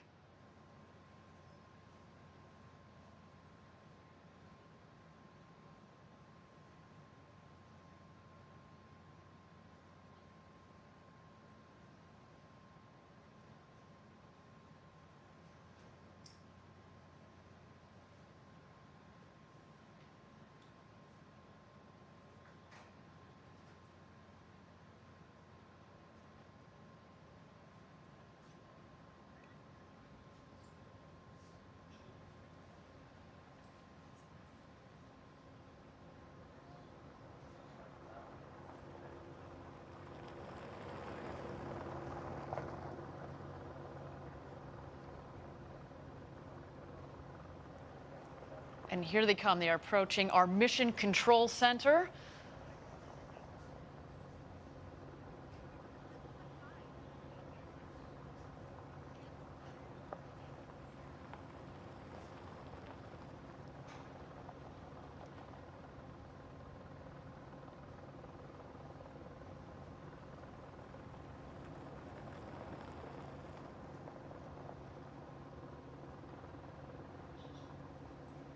And just on the right there, you can see what we call the barn. That is the facility where we keep our rockets. Of course, we've got the rocket out there on the pad, as well as the second rocket that flew just a couple of weeks ago. That one is dedicated to payload flights. It's really amazing to see all the demand we've seen for those payload flights, to the point where we're able to have a full separate booster specifically dedicated to doing this important research in science. And you know, Jackie, one day we are going to combine those payloads and the astronauts to do some tended payload flights. Just a wonderful opportunity for many scientists and engineers around the world who want to develop their technology. Maybe they don't need to go to orbital space. They just need a couple minutes of beautiful, clean micro-Gs, and that's what they get with these flights on New Shepard. Now you see the two vehicles have taken a left, and they are on their road to space.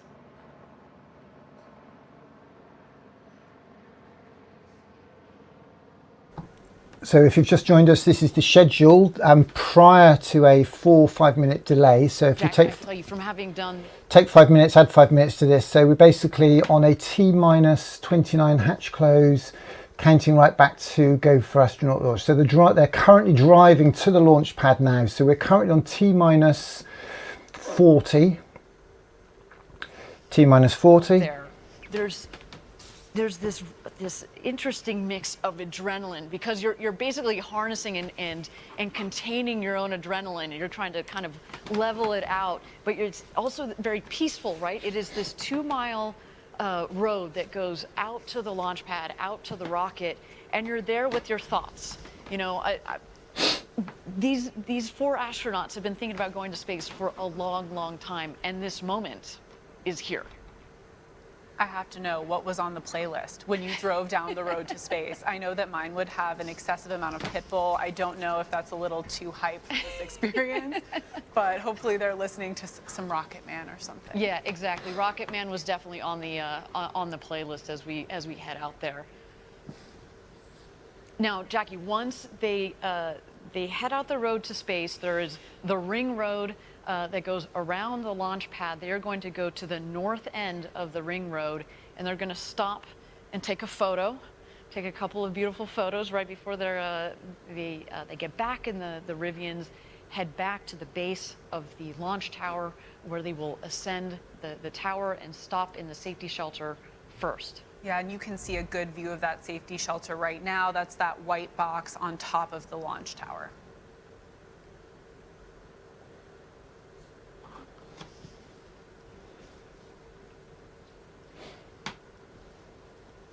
You can tell that pensive look they're all taking in the moment, as they should. I can only imagine being in that. I see all smiles from Astronaut Powers, so that's very exciting.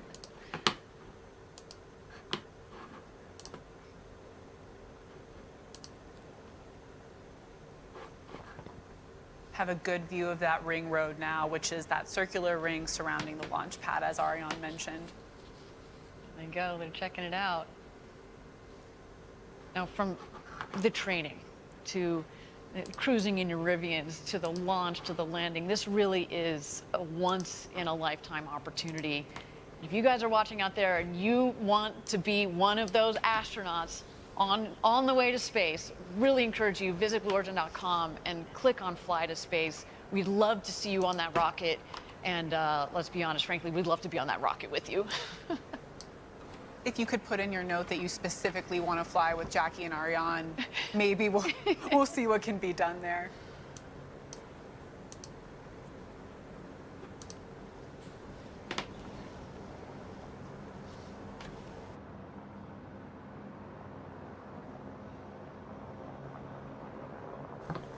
So if you've just joined us, we are currently at drive to launch pad. Scheduled to be T-40, but we're now running a little bit late, so we're looking at Astronauts are getting out of their Rivian, getting those smiles ready for that ring road crew photo. We're now looking at a launch of around 15:38 here in the UK on British Summertime UTC +1 and 10:38 Eastern Time. New Shepard is alive at this point. That booster is just waiting for its crew, and it's ready to go.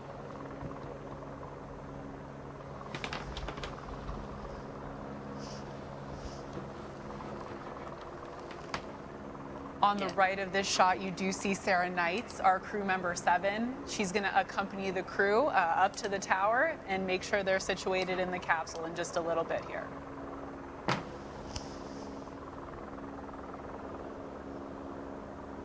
That is a good-looking crew.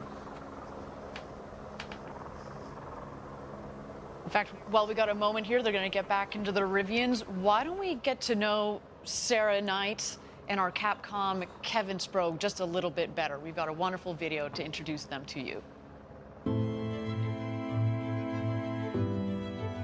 The entire vision of Blue Origin is we want to democratize space. T-minus 10. You don't need to be a NASA astronaut. You don't need to be a trained engineer. 5, we want artists 4, and poets and ready, teachers start. and scientists 2, to be able to go to space. 1.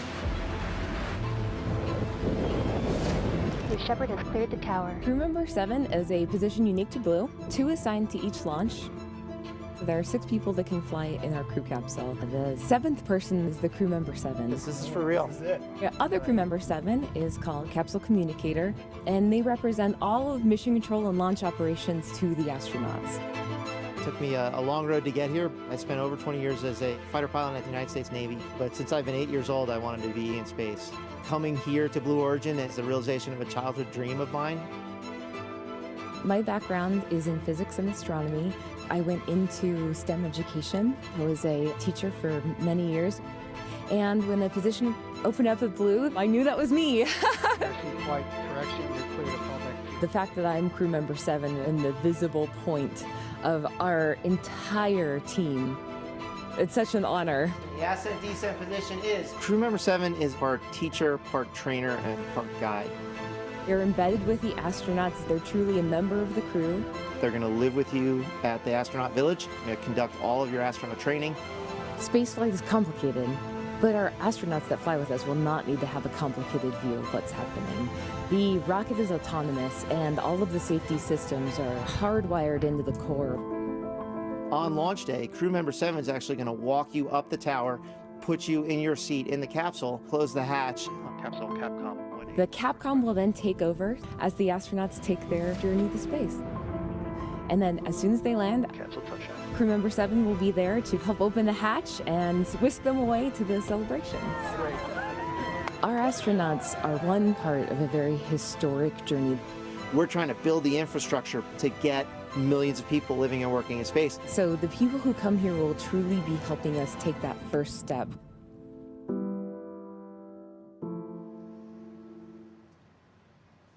They are in wonderful hands with Kevin and Sarah. You can say that again. I mean, you know, with Kevin's military background, that discipline, the rigor. You've got Sarah with her academic background. She's an incredible teacher. The two of them work together they're very different styles, but they work together so well. I can't imagine a better team to be guiding our astronauts through this entire experience. Thank you again, everybody, for joining us live. If you've just joined us, we're at T-minus 33 minutes to go until launch, our second human flight. Our astronauts are ascending the tower here, as you can see. We've got the great William Shatner. We have our Blue Origin's very own Audrey Powers, as well as our 2 customers, Glenn DeVries and Chris Bosshausen, who are ascending the tower as well, and they are being greeted and hosted up the tower by our founder Jeff Bezos. So an incredible morning for all of them, as well as for us at Blue. Cannot wait. It's the same energy that we felt down here just a couple of months ago when we had our first human flight. And let me tell you, this doesn't get old. When you put people on board a rocket, this doesn't get old. And I can tell you, I'm very close with Audrey Powers, of course, as a close friend and colleague. I've known Chris for over a decade. It's not just putting people on board, but when you know them, I'm having a moment myself, honestly. And when they take off, I'm glad you guys are going to be watching the rocket, because I might lose it a little bit. I do have to say, also know Audrey very well and got a chance to talk to Glenn a little bit. And actually, Glenn and I are both Carnegie Mellon alumni. I had to toss that in. I know. Tartans in space, we have to. And I know that everyone, Glenn's from New York. Everyone in New York is watching, and his adopted Pittsburgh family, I'm sure, is watching as well. So it's very personal seeing this crew fly today. Well, and in addition to, you know, Chris is the first full Australian to fly to space. There have been other Australians, but they've been dual citizens. Chris is the first full Aussie to fly. So hello to all of our international viewers, especially those down under. We're so excited to have you joining us. And of course, to all the Trekkies out there that are joining us, thank you so much. It is a pleasure and an honor to be sending Captain Kirk to space today. This is going to be a really, really cool moment. And when I say, you know, it comes from all of us. There you see our a shot there just a moment ago of mission control. They are, you know, focused, and it's a very disciplined team that has been trained over months and years in the case of many of our team members there. Right, and they're led today by Nick Patrick, flight director, NASA astronaut. They're in very good hands. And here we have the crew. They're entering the shelter just to await their ingress across the bridge, then the gantry, and of course into their seats in the crew capsule. Each of our astronauts is looking great and ready to fly today in those Blue Origin flight suits. Fantastic. So you see Sarah Knights at the bottom of your screen, or crew member 7. She, in just a moment here, is going to go, she's going to leave the shelter. She's going to go out across the bridge, just check in with the tower crew, make sure that we're all ready to go. And then she's going to come back to the shelter and take the astronauts out to the rocket. And once the astronauts head out of the shelter, you will see them ring a fun ceremonial bell. So that'll come up later if you're wondering what they're doing at that point. It's a little tradition that we started at Blue. Make some noise before you get in your crew capsule. That's right. That's right. Let everybody up in space know that you're coming. They can't hear you up there. Just as a reminder. But hey, we are at T-minus 29 minutes to go here. Why don't we take a moment and check out New Shepard as she awaits her astronauts.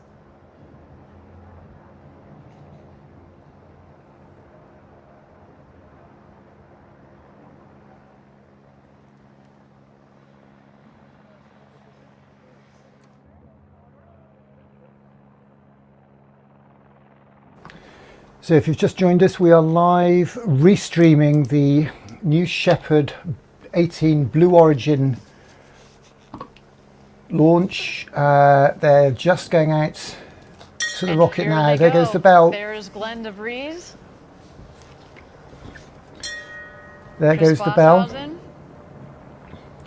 We're joined by a school. We're restreaming from Mars, but we're actually joined from a school, the Catherine Phelan School, PS11 in Woodside, Queens.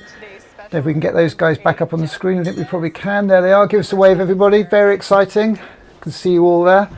You're live to the world. This is really, really exciting. Lovely to see you all. Let's see if we can get a close-up on you guys. Big shout out to everybody there in Queens, in New York. So exciting. We are making history. The oldest man ever to go to space, William Shatner. President of Mission Ops for New Shepard, so of course she knows the whole team very intimately. A lot of the team today are launching their boss to space. First Jeff, now Audrey.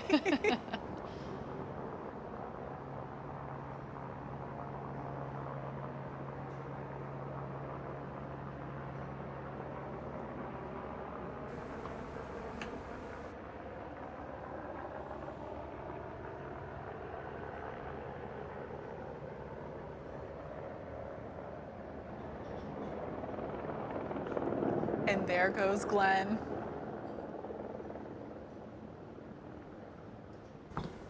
So they're now actually getting into the rocket. We are, let's have a look at our timetable here. Tower ascent, we've done the tower ascent. We're at crew ingress. We're T-minus 31, so they're running a little bit late at the moment. They're running a little bit behind schedule. He goes. All of this is very carefully coordinated. You practice this many times during the rehearsal. You know, you go in, walk in, you kind of walk clockwise around the escape motor, which is in the center of the capsule, and take your seat. That, of course, then you harness in. You have practiced this many times during the training, and then you'll have crew member 7, Sarah Knights in this case, who's going to come around, make sure you're properly harnessed in, and make sure things are nice and tight. Yeah, and Ariane, I know you've mentioned to me before, you board from the highest seat number first, and then the seat number 1 is the last board, which is, of course, Audrey Powers today. And there goes William Shatner. One last photo op before he enters the capsule. What a surreal moment. Captain James Tiberius Kirk is boarding our Blue Origin spaceship. Ariane, I know you've discussed your astronaut training extensively. Now, obviously buckling the seatbelt is a very important part, and they've practiced this at this point, what, hundreds of times? I don't know about hundreds, but certainly dozens and dozens of times. You can do this, as I've said before, upside down, inside out, upward, backwards and forwards. And by the way, it's important that you can do so. This is probably the easiest moment.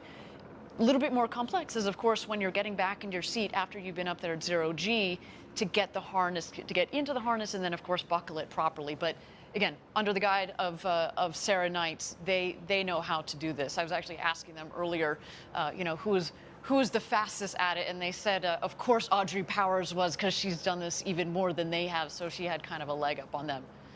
There is Chris Bosshausen in the window on the left, and there goes Sarah Knights, our crew member 7, into the capsule to do last-minute harness and safety checks on the astronaut. There is Audrey on the left.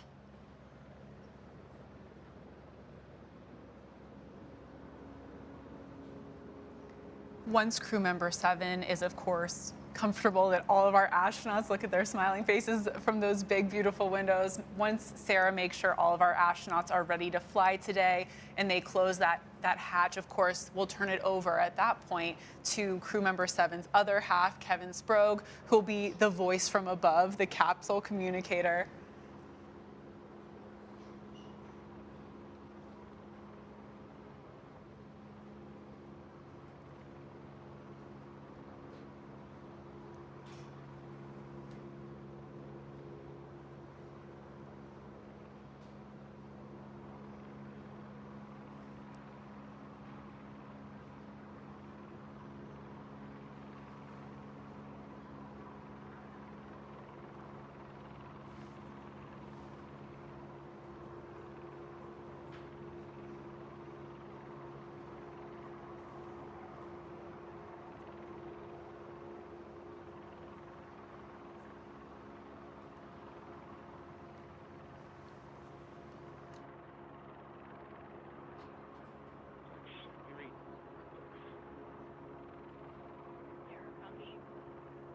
Blue Control has first step loud and clear.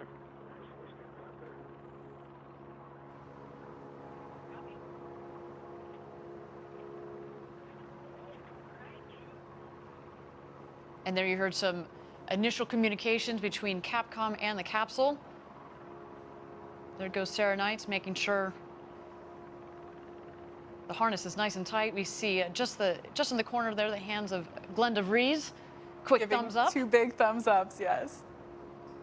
I had the chance to chat with him just a little bit the other night, and it was wonderful. I said, you know, Glenn, what do you think you're going to think about once you're harnessed in? And he said, as much as I've been dreaming about going to space since I was a little kid, until you are up on top of that rocket, harnessed in, he's like, there's only so much mental preview of it that you can actually get. He said, he almost just pulled a blank. He said, I don't know, but I cannot wait for that moment. Glenn, that moment has arrived. You and your 3 co-crewmates are about to go to space and back. I hope you are taking every mental note there is. And I loved one thing from that interview that Chris and Glenn, our customers... So if you're just joining us, they have just shut the door. By the look of it, the capsule door is shut. The astronauts are in the capsule. This is a live feed that we're watching now from Texas. And there's the live feed from the top of the rocket, the capsule, the New Shepard 18 space rocket with Blue Origin. Very, very exciting that they're ready. They looks like they're all set to go. We're on T-minus 21 minutes and 50 seconds to go. 21 minutes, 50 seconds to go. And we're joined in our New York school here by the young people there at Catherine Phelan Elementary School, PS11 in Queens. Might get a little wave from those guys. Let me just press my buttons properly and get you up on full screen there. There we go. Lovely to see you all. Lovely to see you. I might even be able to join you in the room actually. Let me see if I can click a button here. I can join you in the room. Hello everybody, how are you doing? I'm there with you. I'm going to record that. So it's lovely to be here with, I guess he just trod on his microphone. Ugh. Lovely to be here with everybody here in Caption Kirk School in Queens. And there's Miss running around doing what misses do, getting everybody ready for their class, everybody ready for their lesson. I'm going to get that on Twitter later, Miss, hopefully. I should probably adjust myself and get myself... Let's see if I can adjust my settings a little bit and get myself up there properly. Hang on a second, let me just zoom in. Oh, that's not doing it. Why is that not doing it? It's because I need to do it down here probably. Let's have a look.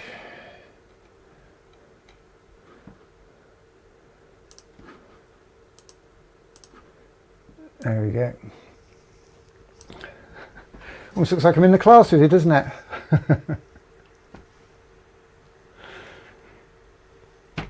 We could pretend we're on a rocket. We could pretend we're on a cardboard rocket flying off to space. I'm in London. I'm pretending I'm in Mars, and you're over there in Queens. Let's just cut back, get rid of that, and cut back to our live feed and see what's going on now.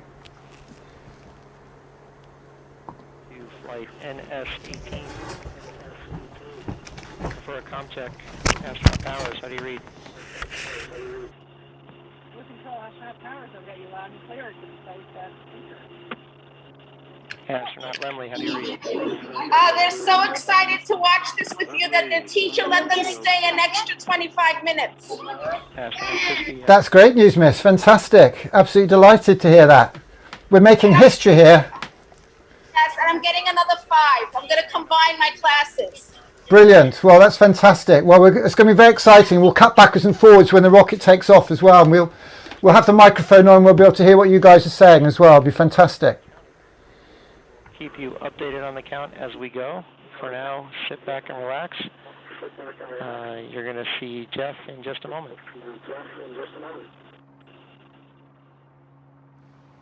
And there they are. You got it. They're the welcome from Capcom, Kevin Sprogge. All 4 astronauts in their seats, clear communications. You heard Astronaut Powers, Astronaut Lemley. That is the call sign for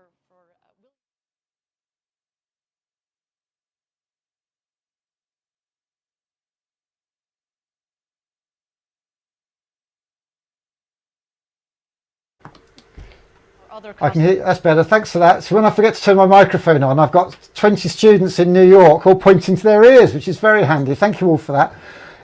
I'll show you the technology I've got here in a moment as well. Hands up if you'd like to see my tech. Who'd like to see my tech over there in New York? Anybody? They're chatting amongst other things. I'll show you my tech in a minute, then you'll understand why it doesn't work all the time. So we are live restreaming the New Shepard 18 flight with William Shatner on board for Blue Origin. Is going to be taking off in 17 minutes and 50 seconds. 17 minutes and 50 seconds.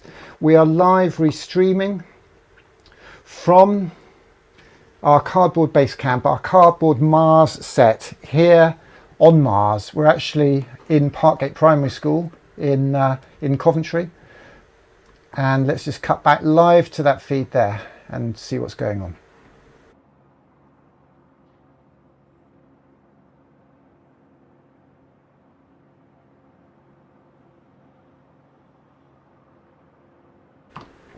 All quiet in Texas at the moment. Very exciting moment.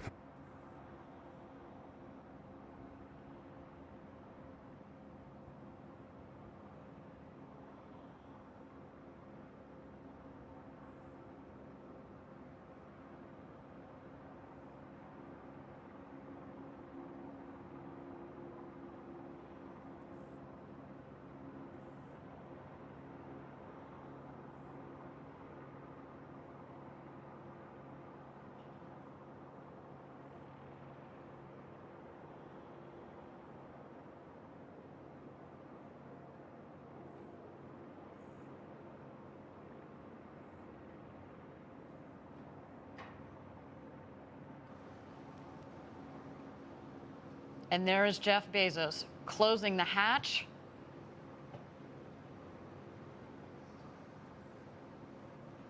Jeff, of course, now an experienced space traveler himself. I'm sure he imparted some wise words for our astronauts. Of course, he and his co-astronauts on his first flight had a ball up in space, and maybe he gave them a couple of tips on how to toss the Skittles just right. It's all in the wrist. It's all in the wrist.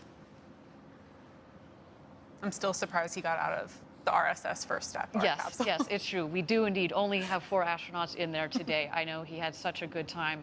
That was a question, but no. So there you see him crossing the bridge. Our tower crew doing some final checks on the capsule.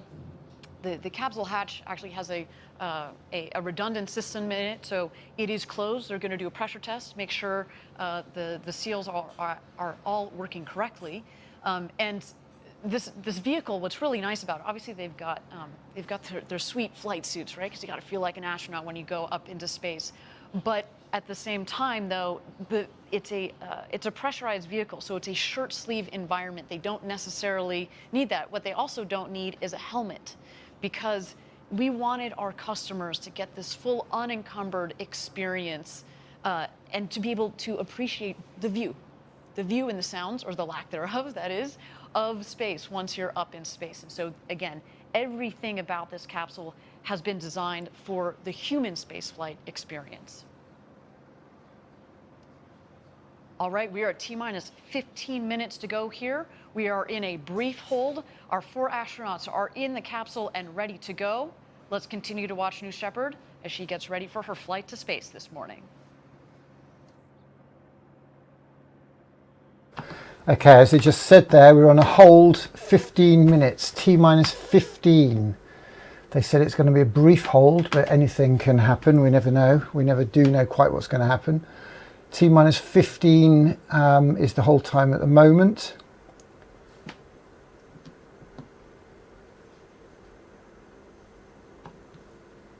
And there is the Blue Origin New Shepard 18 capsule. So basically that is going to take off, hopefully in about 15 minutes time. It's going to go to the limit of its flight trajectory, its apogee. The booster will have been jettisoned. The booster will land to be reused again. So it's a fully reusable rocket, and then the capsule will descend and we'll see that come down and land with parachutes. There it is, New Shepard 18. Hashtag NS18 on the Blue Origin rocket.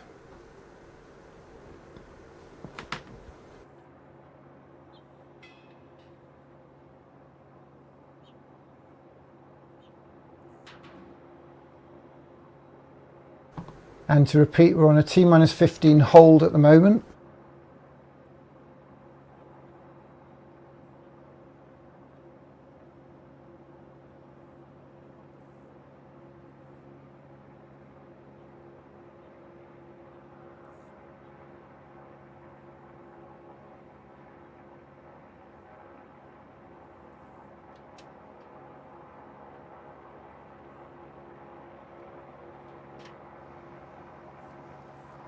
Thank you, everybody, for joining us live from West Texas here at our launch site 1. We are 15 minutes away from launch. We are in a brief hold here. But while we're in a hold, I understand that Capcom and our mission control has a special message for our astronauts. We're going to await that message prepared and ready to here in just a moment. All right, that's some good stuff. We've got 4 incredible individuals on the rocket today. All of them.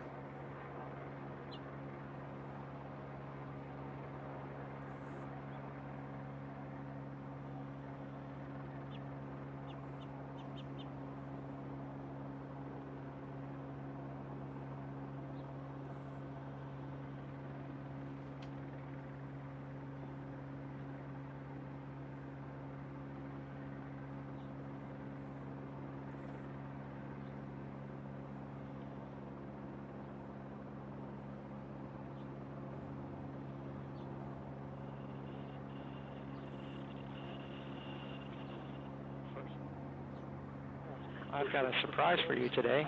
surprise for you today? We asked our NS-16 crew to send messages to you before your flight. So I'm going to read those to you right now. New Shepard astronaut Oliver Damon says, "Dear NS-18 travelers, you have probably been playing this moment over and over in thoughts and also quite often in real life in the case of Mr. Shatner.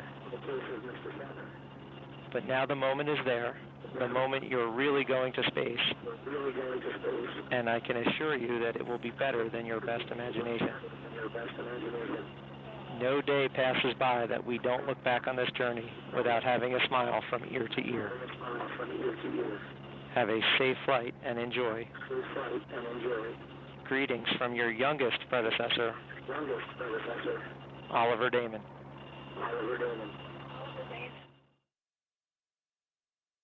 Okay, guys, I'll give you a little sneak peek behind the scenes if you're interested. So I'm in my studio here, as you can see. And as I told you a moment ago, I'm on a cardboard model, which is this cardboard model here, which I showed you just a moment ago.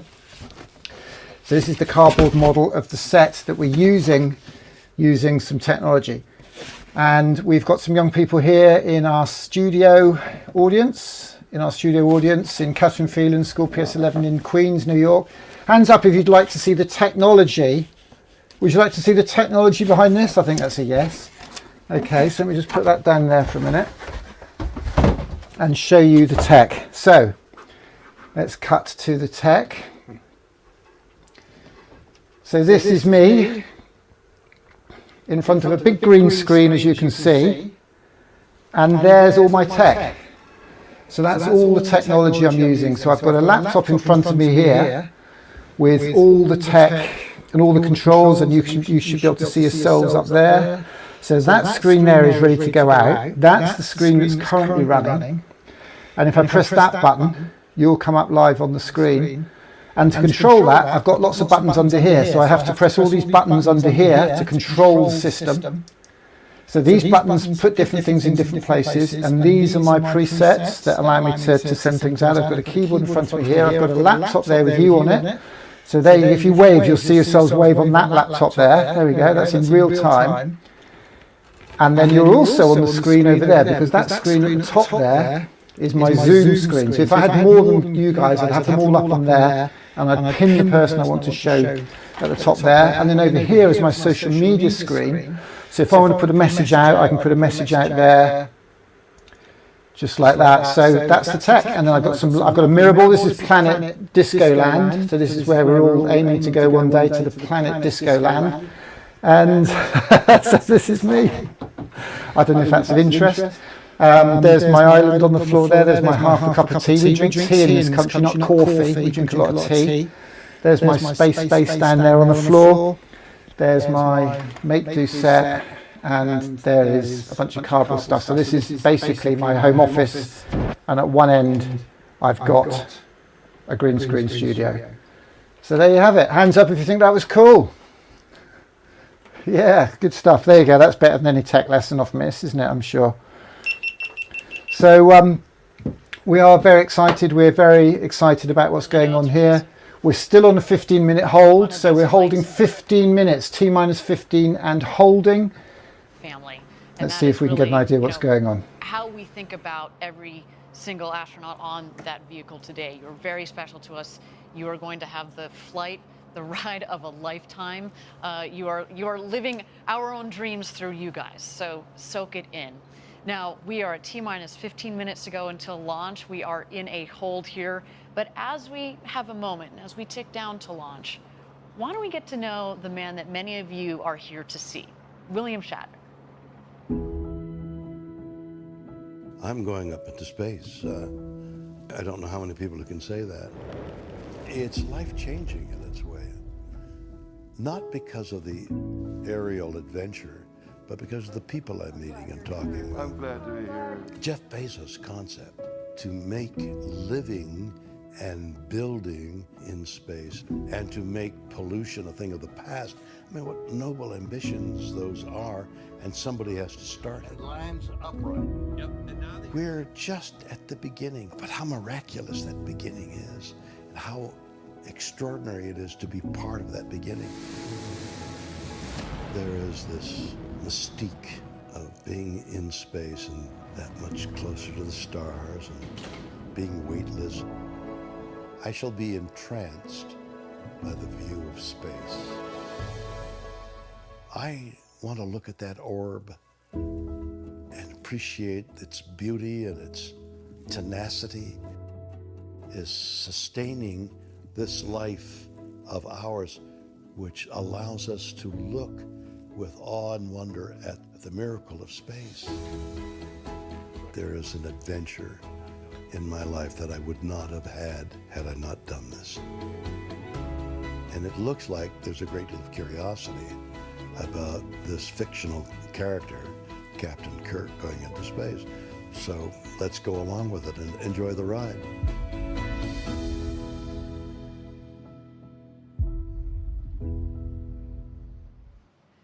It turns out William Shatner is everything you'd hope for and more. We are just so honored to be able to have the opportunity to send this man to space at the age of 90, no less. Remarkable. He will become the oldest person to have ever flown in space. And I know, Jackie, somewhere out there, Leonard Nimoy is smiling. All right, we're just at T-minus 15 minutes to go. We are in a hold here. Why don't we send it back to the pad, continue to watch New Shepard as she readies for her flight to space today.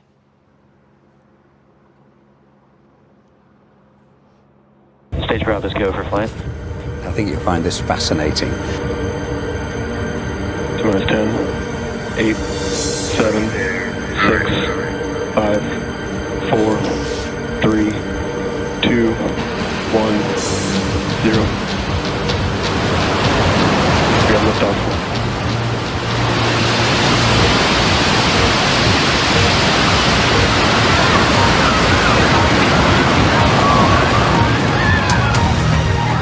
Nick Horston told me what he's trying to do. I tell you, he is a one-off. I love being creative, and I love inspiring children with that creativity, to help them aim not just high, but higher than high.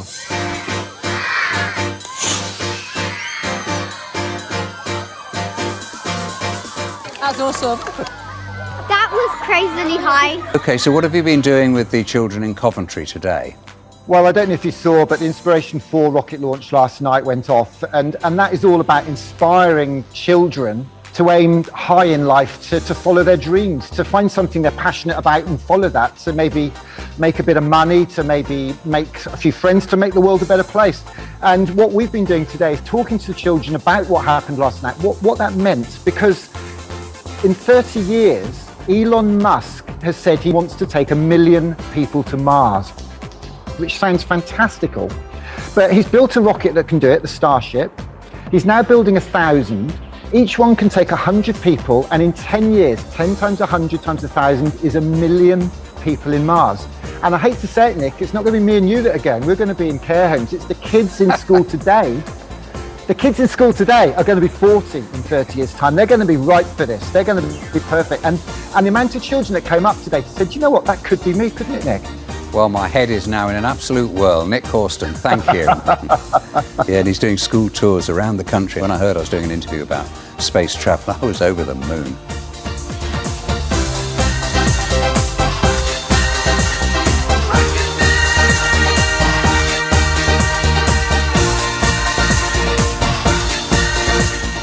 Well, if you're just joining us, we are live restreaming in a hashtag SpaceTrek21 restream of the New Shepard 18 launch, the Blue Origin New Shepard 18 launch with William Shatner, also known as Captain Kirk, on board. Sadly, we're currently running with a 15-minute, T-minus 15-minute pause. We're on hold at T-minus 15. This is a live feed from Texas. We're 15 minutes away at the moment, which means we should be going at, well, if we get going again, we're looking at probably close to 4 p.m. here, and I know that 4 p.m. here is 11 a.m. in New York, We're joined at the moment by some young people in New York. I'll pull them up on the screen there. We've got some young people here in a class in PS11. That's the Catherine Phelan Primary School in Queens, New York, and they're listening in and waiting and watching. But at the moment we are live and direct from Texas, from the Blue Origin New Shepard 18 launch with William Shatner on board and 3 other people. We should probably look their names up as well, show a little bit of respect. And if you've got any messages, do pop messages in the box below.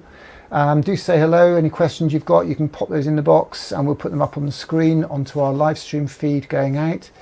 And if you want to come live into the Zoom room, we've got a Zoom room feed as well. So that's bit.ly/SpaceTrek21 Zoom.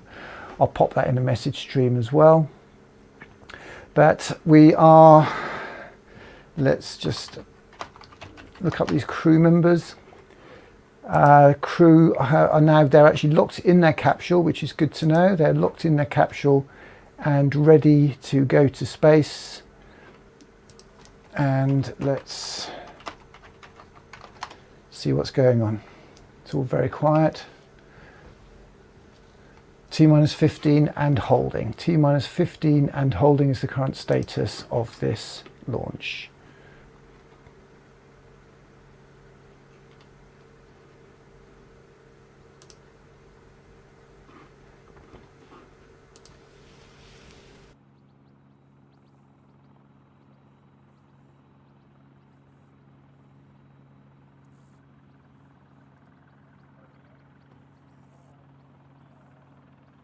You haven't lost audio, don't worry, that we're all running out of things to say basically.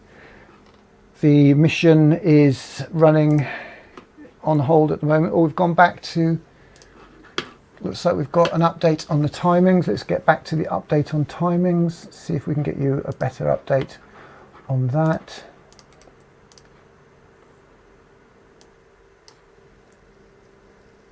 T-11, we're back in the countdown. We are back in countdown, T-11. Let's get Copy flight. T-8. I guess that's it, huh? As you heard it, we are go for launch, go for second human flight. I am so excited for this crew. Now, earlier this week, I sat with them to discuss rockets and space in the future. Let's get to know our crew a little bit better. All right, guys, you're just a couple of days at this point from going to space. Anybody excited? Yeah, a little bit. Something, just a little bit? You are. I am. I'm excited for you guys. I'm Glenn and Chris in particular. You have bought these tickets to go to space. Why? The ticket is for the view.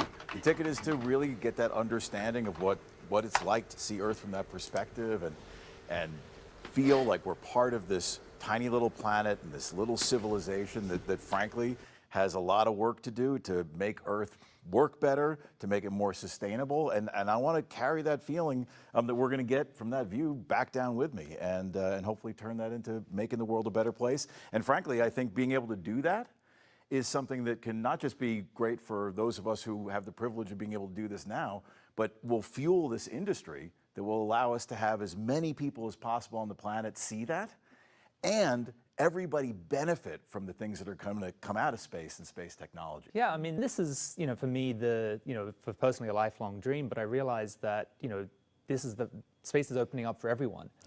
This is the beginning of a new era, right? The first 60 years of space exploration were the domain of governments. You had to be a space superpower to send highly trained astronauts into space. And, Glenn and I are just regular citizens flying up. It's amazing that this is happening. I think in about 60 years, we'll look back at this year and go, this is the year the doors finally open for the human race to go to space. Fantastic. And Audrey, we both have talked about going to space for such a long time. What do you want to do with this experience? Well, to inspire I others? can't wait to get back to everybody at Blue and have them pepper me with questions. The folks who have designed this vehicle and tested this vehicle and just having to ask me everything they want to know about what it's like when you're up there. And my nieces are coming to watch this, and they're teenagers, young kids now, and they're just just absolutely mesmerized by this kind of stuff. My friends' kids are all, their Girl Scout troops are calling, and so I can't wait to talk to all them. Fabulous. And Bill, we'll end with you. You have inspired so many for so many generations. For the kids and the young people that are going to be watching this launch and who might want to be space explorers one day, do you have any words for them? Well, seriously, the truth of the matter is this whole Blue Origin thing is based on the idea of building industry above the Earth and taking that pollution out of this planet, out of the immediate planet, and putting it up there. That's got to be the future of the Earth, and the Earth is dependent on that and the youth. So the two work hand in hand, and so it's very important that the young people of today know that that up there is the future, and to work towards that for the improvement of the Earth. Fabulous. Well, thank you all for coming on this journey. We're here live from our Cardboard Mars base camp. If I press the button there, I can get our that's some good stuff. presenters from America to join us on the panel here. We're 5 minutes away from launch now, T-5 minutes. That is a live feed from the top of the space capsule top the New Shepard 18 rocket. We are live feeding this. This is going to be going in less than 5 minutes, everybody. 5 minutes to go. Make a little wish for these people, say a little prayer. And ready to go. William Shatner, everybody knows him as Captain Kirk. He's off to space for the first time. We are absolutely delighted to be restreaming this. We're absolutely delighted as well to have a very special audience here, in that we've got some students from the PS11 Elementary School in Queens, New York, Woodside, Queens, Catherine Phelan Primary School. They are very, very excited. Give us all a wave. Everybody wave to the world. Everybody's waving. We've got a whole class full there. That's fantastic. Keep those masks on, stay safe. And let's go back to the countdown, see where we're at now. T-4 minutes to go. 4 minutes to go, everybody.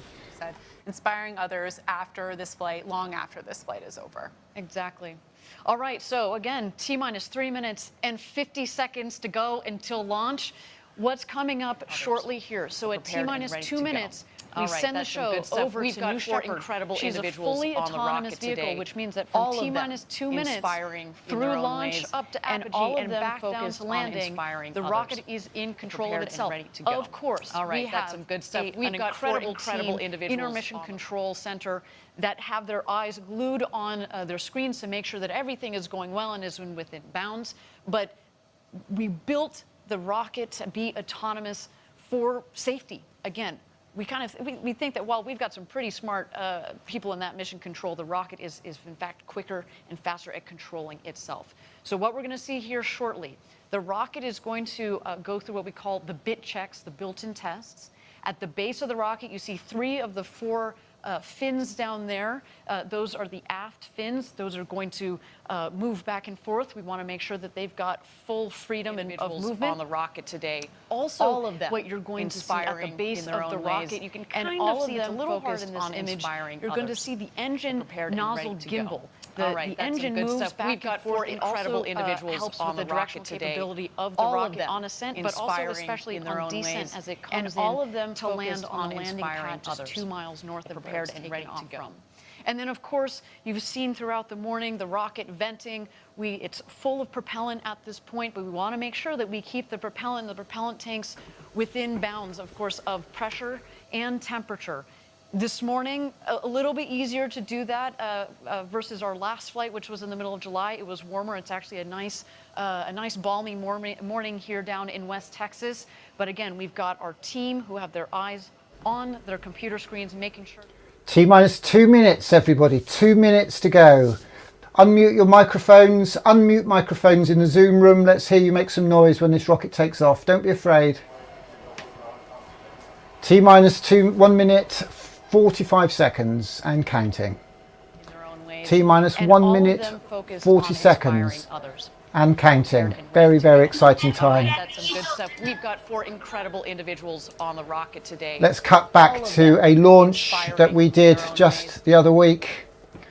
This is a launch of our Mars base camp to inspire our kids to aim not just high, but higher than high. This is how we roll. This is how we rock.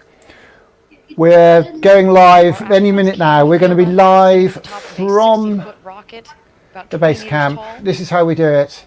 This is how we roll here at STEAMco with cardboard rockets, cardboard base camps. But don't worry, we are live here from Texas. 1 minute and counting. 1 minute to go. T-minus 1 minute. We've got pupils here at Caption Kirk School. Slightly there, the gimbaling engine at the base of the rocket. We're going to share this launch with these young people who are waiting excitedly beside me. They're very, very excited. We are less than a minute to go, everybody. Please hold tight. Keep that microphone open. Don't be afraid to make some noise. This is an amazing thing. This is happening live as we speak in Texas. 30 seconds to go. Hold tight, everybody. Ladies and gentlemen, it's time to launch this rocket. Godspeed, New Shepard. Mira, ahí te ves mejor para que te mire.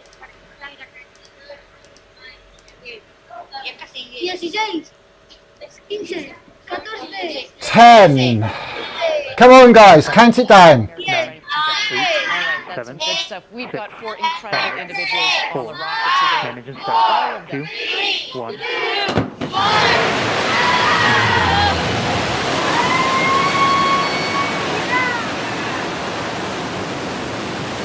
There she goes. This is live from Texas. Wow.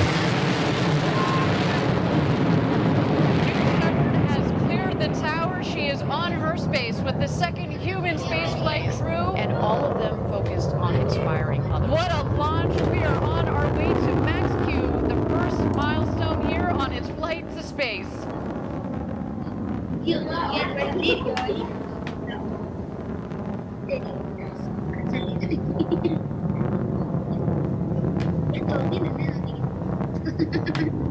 What do you think of that, guys? Say some You can words. follow along, obviously, with the altimeter at the base of the screen, as well as the speedometer. They are gaining speed on their climb to space. We have confirmed Max Q. This is when the aerodynamic stresses on the vehicle were at their maximum, and all of them focused on inspiring others. Prepared and ready to One word. Give one word at a time.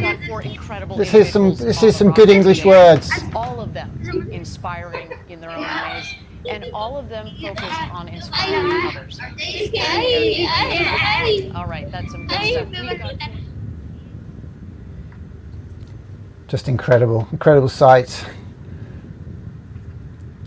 William Shatner, also known as Captain Kirk, on that rocket at the moment, powering up there. Thank you again, everybody, for joining us live for New Shepard's second human flight with Audrey Powers, William Shatner, our customers Glenn DeVries and Chris Bosshausen on board. They are well on their way to space. So far, a nominal flight, a clean burn on our Blue Engine 3 in their own ways. New Shepard giving them a beautiful flight to space this morning, prepared and ready to go. All right, that's some good stuff. Rocket is climbing towards an altitude. We're aiming just over the Kármán line, the internationally recognized line of space of 100 kilometers. That is about 328,000 feet. And a gorgeous view down the rocket. And now we've had main engine cut off. The BE-3 engine has shut off. And in just a moment, we're going to separate the capsule from the booster. And at that point, our astronauts will have the opportunity to get out of their harnesses and enjoy the beauties of zero G. Let's wait to listen.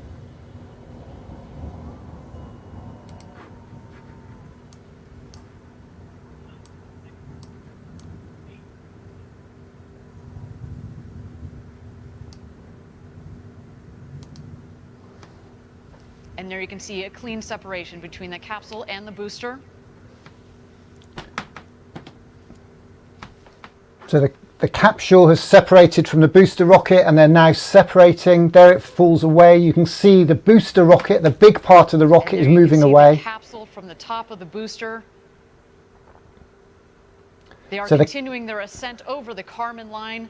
You'll know when they hit apogee, when the speed hits zero. We've got 4 incredible individuals on the rocket today. All of them inspired. So if you look in the bottom left, over 328,000 feet, over 100 kilometers. Welcome to space. the speed is slowing down. Astronauts on board our crew capsule. If you see the speed on the left is 500 miles an hour, it's dropping. When that gets to 0, it means it's reached the top of the curve, the apogee, the top of its mission, and it will start falling. 300 miles an hour, 250 miles an hour. We're now down to 200 miles an hour, and it's going to slow down and start to come back down again. And there they are. They have just about hit their apogee at about 351,000 feet. And while we don't have apogee, I can just imagine, Jackie, they are having the time of their lives.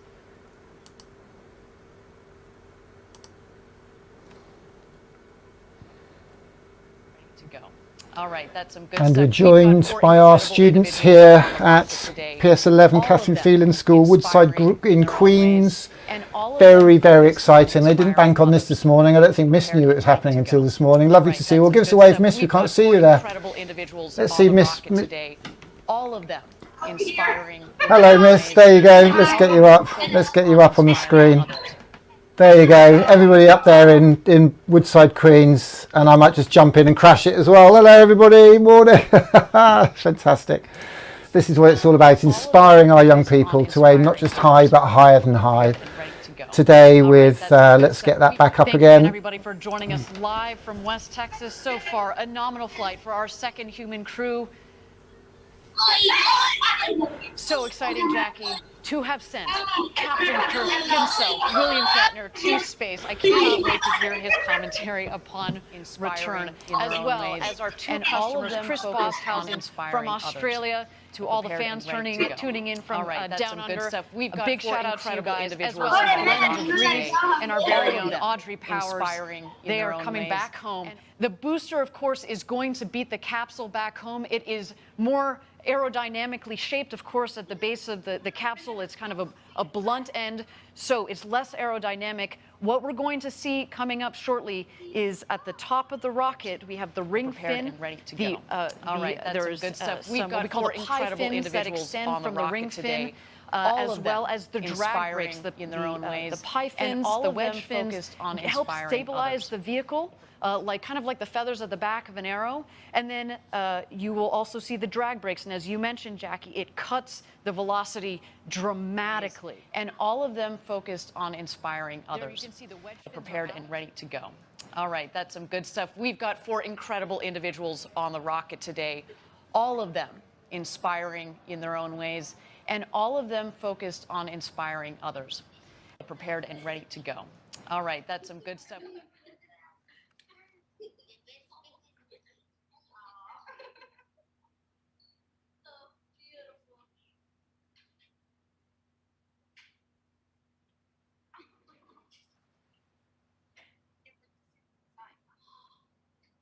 Here we see the descent. We are going to expect the BE-3 engine to relight just at about 3,600 feet or about 1,200 meters above ground level. Let's wait for that now. The drag brakes have deployed on the rocket today. All of them. Coming into land, here we go.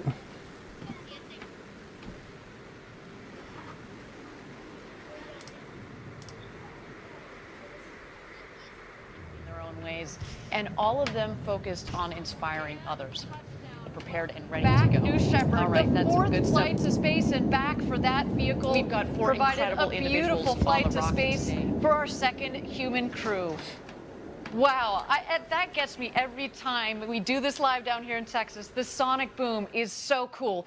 Drag brakes are folding back in, as have the... So that's the rocket booster on the ground, and now the capsule is coming into land. Can you see the capsule coming in on the right-hand side? The capsule is now coming into land with the people in it.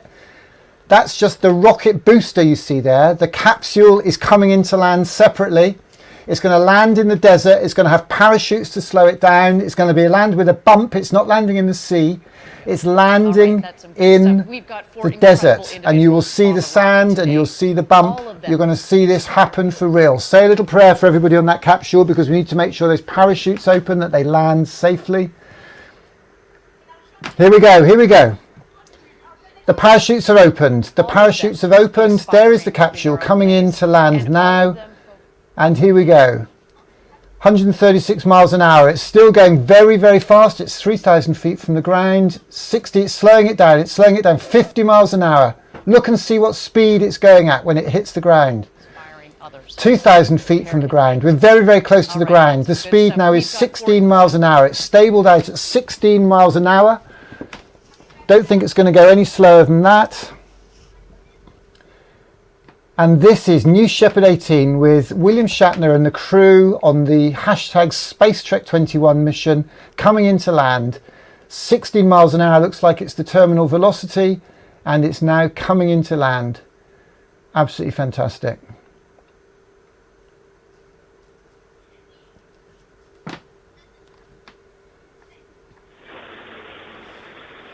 And here it comes, 1,000 feet.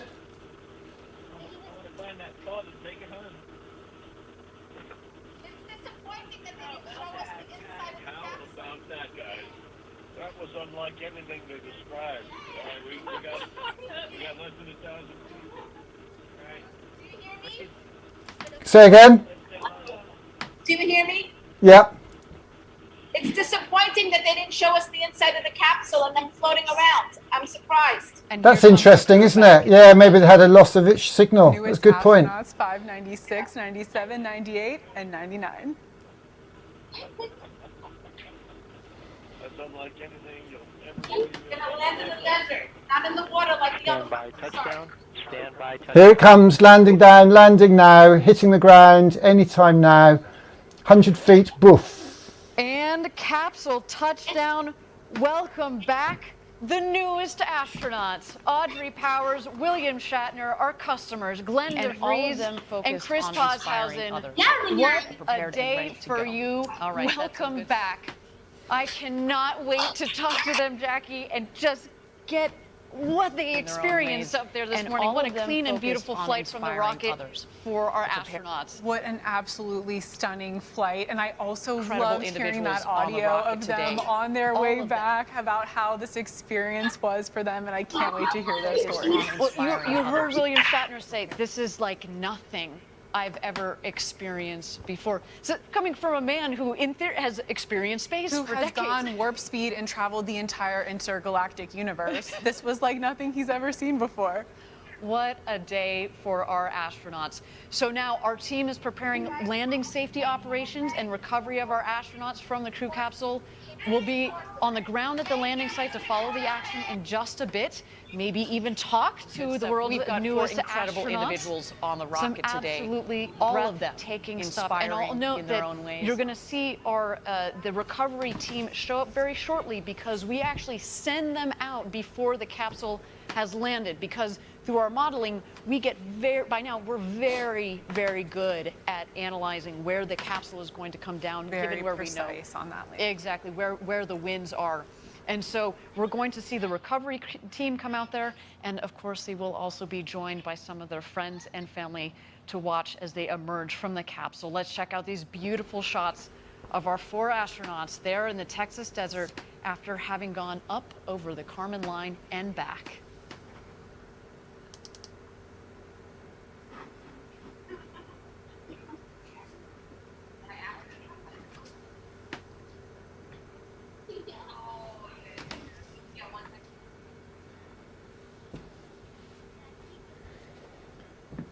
So there you have it, the Blue Origin New Shepard 18 capsule safely back on ground. In their own ways. And all of And them we have focused been on live restreaming this here with a school in New And York. here's some beautiful shots of our 4 astronauts in the capsule awaiting the recovery team. I understand from Capcom that they have had communications with those 4 astronauts, and they have all given the thumbs up that they are doing A-OK after an exhilarating flight to space and back. Awaiting that recovery team in that champagne shower, which Yes. I'm now regretting that we don't have any champagne for ourselves, Ariane. That feels very unfair after this show. There's some waves from our astronauts there.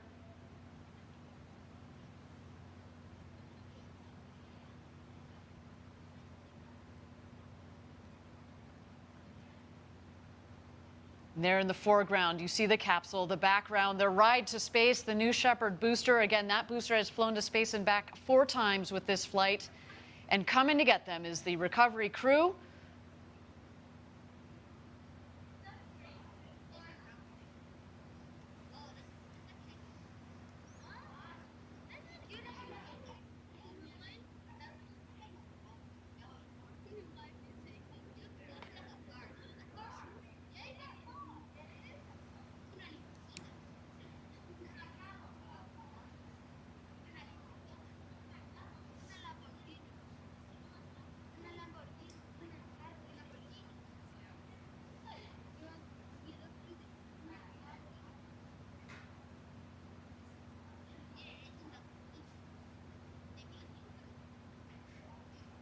And Jackie, you can see there, again, beautiful shots of the capsule. The parachutes actually have fallen pretty close to the capsule itself, meaning that there isn't a lot of ground wind out there. That's some good stuff. We talked about this earlier in the show, and of course we had to delay a day because of the gusty winds that have been out there. But no, today has been a beautiful day for a launch and landing of a rocket and launch and landing of 4 new astronauts.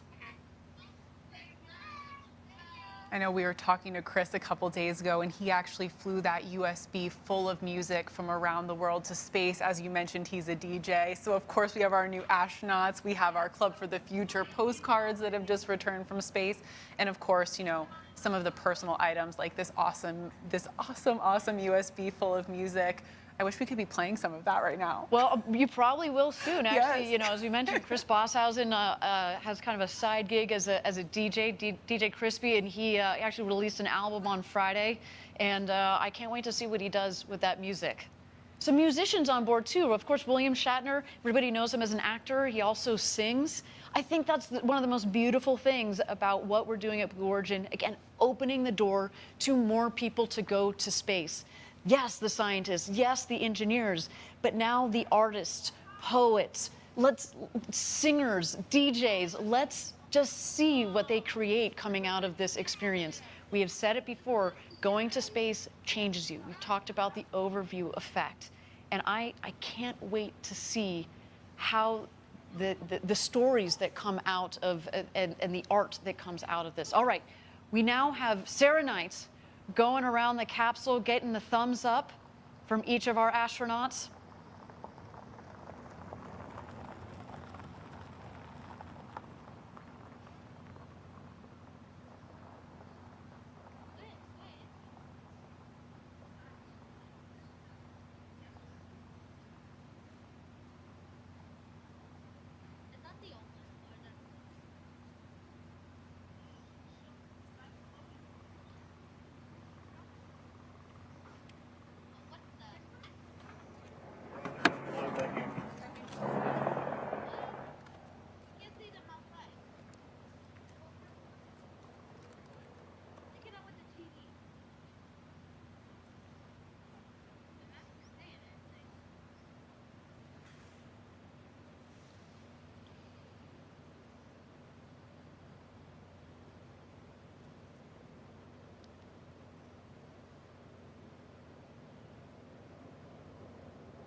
Ways. And all of so we're live from the desert in Texas, where the Blue Origin New Shepard capsule NS-18 has just landed with William Shatner and 3 other passengers, 2 paying passengers and a member of the Blue Origin team on board. They're just checking that, and they're going to be releasing very, very soon. We are live and direct from the desert here.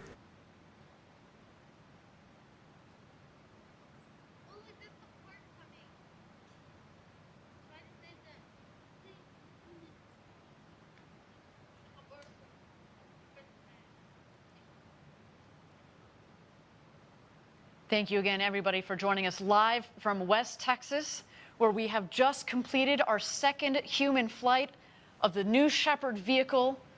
Our crew on board, the great William Shatner, now who has become the oldest person to have ever flown to space at the ripe age of 90 years old, our very own Audrey Powers, as well as our 2 customers, Glenn DeVries and Chris Bosshausen. Our recovery crew is out there and is about to open the hatch. There is our founder, Jeff Bezos, giving the big thumbs up.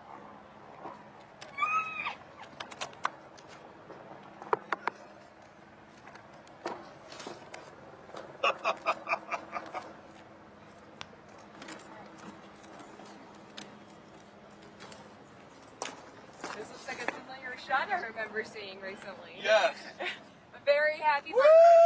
birthday.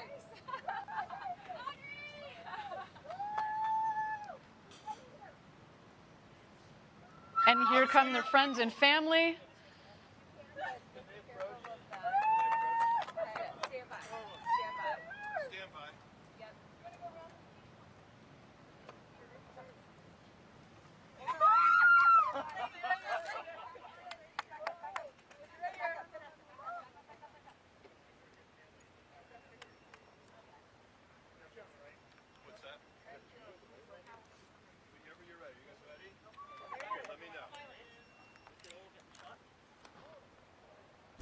If you're just joining us, we are live restreaming here from the desert in Texas. If anybody's in our Zoom room and they want to come on camera, we've just been joined by somebody who's at Michelle O. Hello, Michelle O. Turn your camera on, say hello. We can get you on screen if you're up for it. Join us, share your thoughts. This is a moment. Whatever you think of it, we'd love to know. We've got some children in a school in Queens, in New York. We'll pull those guys up on screen again. So there they are. Give us a wave, everybody over there in Queens. Inspiring in their own ways. Bunch of young people came into school, didn't expect this today. Give us a wave in Queens. Can you hear us in Queens? Yes, you've been waving like crazy. Fantastic. We've got somebody else who's just joined us, Michelle O. I don't know where she's from. I don't know if she's going to come on air and share some thoughts or turn a camera on. All right, that's some good stuff. We've got 4 incredible Let's get a message over there. On the rocket today. All of them inspiring in their own ways. And again, thank you everybody for joining us live from West Texas at our launch site 1. Ready to go. All right, our second human space flight crew has gone to space and back up over the Kármán line, just over 351,000 feet. We're waiting Jeff Bezos, and all of them who is now opening the hatch. Others prepared and ready to go. All right, that's some good stuff. We've got 4 incredible individuals on the rocket today. All of them inspiring in their own ways, and all of them. If people don't come on camera, we need to put them back in the waiting room. So we're back in the waiting room. Adriana Silva's here. We've got 4 incredible individuals on the rocket today. All of them inspiring in their own ways, and all of them focused on inspiring others. I like it. Prepared and ready to go. All right, that's some good stuff. We've got 4 incredible individuals on the rocket today. All of them inspiring in their own ways, and all of them focused on inspiring others. Thank you. Thank you, Mr. Corson. All right, Children have to leave now. Very good, miss. Thank you so much for joining us. Thank you for joining us today. It's been lovely to see you all. Thanks for joining us, and we'll see you all again very soon. Thanks then. Bye-bye. Our customer, Chris Boshausen, the first full Australian citizen to go to space and back, and Glenn DeVries. So we've got Adriana Silva in the Zoom room as well. If you can put your camera on, Adriana, that'd be great. Otherwise, we're going to pop you probably back in the waiting room. We do need to see people in this session.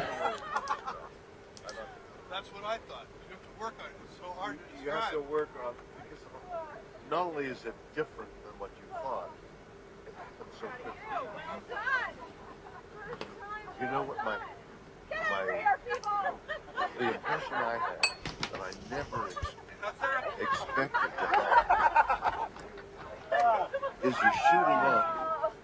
Oh my God. Give me this new sky. Come here. I want one.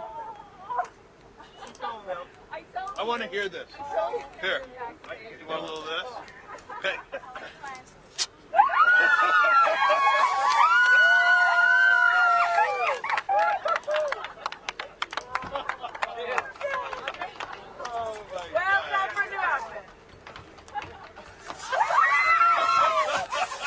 The champagne showers have begun.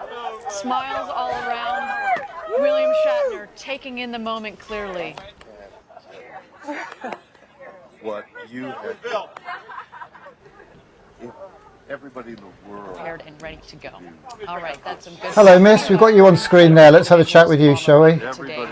All of them. Miss Stavro. Inspiring in their own ways. And all of them. That's cool.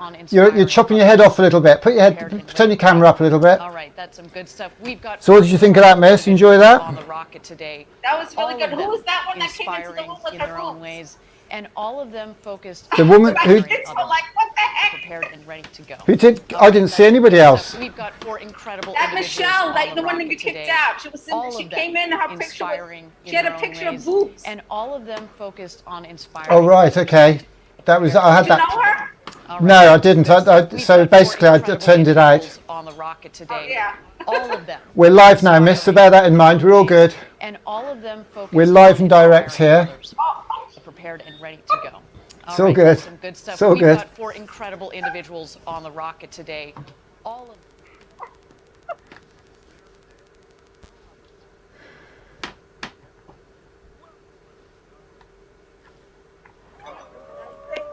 It was so moving to me. This experience has been something unbelievable. You see, yeah, you know, weightless, my stomach went up, and I thought, God, this is so weird. But not as weird as the covering of blue. This is what I never expected. Oh, it's one thing to say, oh, the sky and the thing and the fragile thing. It's all true. But what isn't true, what is unknown until you do it, is there's this pillow, there's this soft blue. Look at the beauty of that color. And it's so thin. And you're through it in an instant. It's what how thick is it? We know. I mean, the atmosphere. Is it a mile? 2 miles? I mean, it depends on how you measure because it thins out, but maybe 50 miles. But you're going 2,000 miles an hour. So you're through 50 miles at whatever the mathematics Fast. Yeah, really you know, fast. it's like a beat, and suddenly you're through the blue. And you're into black. And you're into, you know, it's mysterious and galaxies and things. But what you see is black. And what you see down there is light. And that's the difference. Would you like to see the takeoff again, miss? I can take it back if you like. Would you like to see the launch again? Whatever those other guys are doing, what isn't, I don't know about that. What you have given me. All right. So we are live at the moment from the desert in Texas, live in the desert in Texas with William Shatner chatting to Jeff Bezos. William Shatner, also known as Captain Kirk, has had a very life-changing moment. He's at the age of 90, literally just been for a ride in a rocket. And here they are. Recover from this. I hope that I can maintain what I feel now. I don't want to lose it. It's so much larger than me and life. And it hasn't got anything to do with the little green planet, the blue orb, and it has nothing to do with that. It has to do with the enormity and the quickness and the suddenness of life and death and oh my. Something. It's so beautiful. Beautiful, yes, beautiful in its way, but... No, I mean your words. Oh, my words. It's just amazing. I don't know. I can't even begin to express what what I would love to do is to communicate as much as possible the jeopardy, the moment you see how the vulnerability of everything. It's so small. This air, which is keeping us alive, is thinner than your skin. It's a sliver. It's immeasurably small when you think in terms of the universe. It's negligible. This air. Mars doesn't have it. Nothing. I mean this. And when you think of carbon dioxide changed to oxygen, and what is it, 20%, and suddenly that level that sustains our life, it's so thin to dirty it. I mean, that's another whole And you shoot subject. through, what you were saying about shooting through it so fast. So quickly, 50 miles. Then you're just in blackness. You're in death. Yeah. The moment This is life. This is life, and that's death. And it's in an instant, you go, wow, that's death. That's what I saw. That's amazing. That's amazing. And wow. I am overwhelmed. I had no idea. You know, we were talking earlier before going, well, you know, it's going to be different. You go, yeah, it's going to, and you have whatever that phrase is you have, that you have a different view of things. It doesn't begin to explain, to describe what for me, I mean, everybody's going to, but, and this is now the commercial, everybody, it would be so important for everybody to have that experience through one means or another. I mean, maybe you could put it on 3D and wear the goggles and have that experience. I mean, that certainly is a technical possibility. But what you need also, we're lying there and I'm thinking, listen, one delay after another delay, we're lying there, and I'm thinking, how do I feel? And I'm thinking, yeah, I'm a little jittery here. And when they move the page, oh, there's something in the engine. They found an anomaly in the engine. They found an anomaly in the engine. We're going to hold a little longer. Oh, you're going to hold a little longer. And I feel this, you know, the stomach, the biome inside. And I'm thinking, okay, I'm thinking I'm a little nervous here. Another delay, I'm a little more nervous. And then the thing starts. By the way, the simulation is, they have to be warned. It's only a simulation. Everything else is much more powerful. Doesn't capture the and besides which, the jeopardy. Bang! This thing hits. You go, well, you know, that wasn't anything like the simulation. The G-force. The G-force. And your stomach, you're like, what's going to happen to me? Am I going to be able to survive the G-force? You feel that? Am I going to survive it? Yeah. And then I think, good Lord, that, you know, just getting up the bloody gantry was enough. Oh my God, what an experience. What? Nothing. It looked like you had a moment of camaraderie with your Oh, we all hugged crewmates each up other. there and- You know, you share. It's like being in battle together, really. And there is this bonding of being in battle, but you're also embattled inside yourself. Oh my goodness. Wow. I have had an experience. We're gonna pin you guys now. Woo! If you've just joined us, we are live on a cardboard Mars base camp, as you can see here. The New Shepard 18 has just landed in New Texas Desert. For joining us live. Our second New Shepard astronaut crew has made it home. We just heard some wonderful words from William Shatner, Captain Kirk, who finally had the opportunity to go to space. We've got four incredible individuals to have ever flown to space at the age of 90, inspiring in their own ways. He, of course, went up there with our very own Audrey Powers, our two customers. And we're joined in New York by some young people at PS 11 Elementary School in Woodside, Queens, New York, Catherine Phelan Primary School. Good morning, everybody. How are we today? Say hello. We've got four incredible individuals on the rocket. Good morning. How are we today? Inspiring in their own ways. And all This is a new class, is it? It's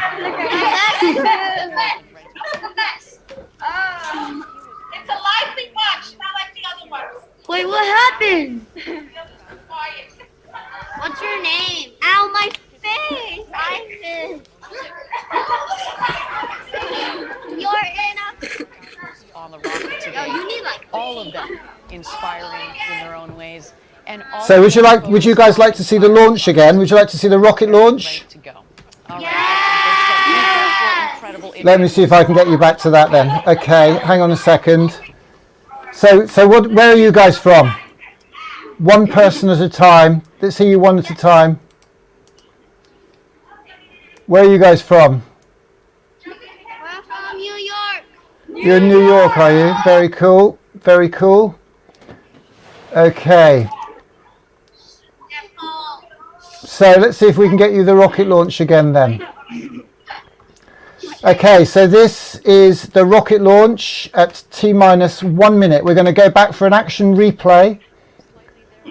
Back for an action replay of the launch. And here is the launch, minus 50 seconds. 45. Let's hear you make some noise when this rocket takes off. 40 seconds to go. I want a big countdown, please, from 10. All right, everybody. Chris Boss out. Glenn DeVries on crowd. 30 seconds. Ladies and gentlemen, it's time to launch this rocket. Godspeed, New Shepard. All of them inspiring in their own ways. And all 20, 19, 18, 17, 16, individuals 14, on the rocket today. 13, All of 12, them 11, inspiring 10, in 9, all of them 8, is 7, 6, 5, 4, 3, 2, 1.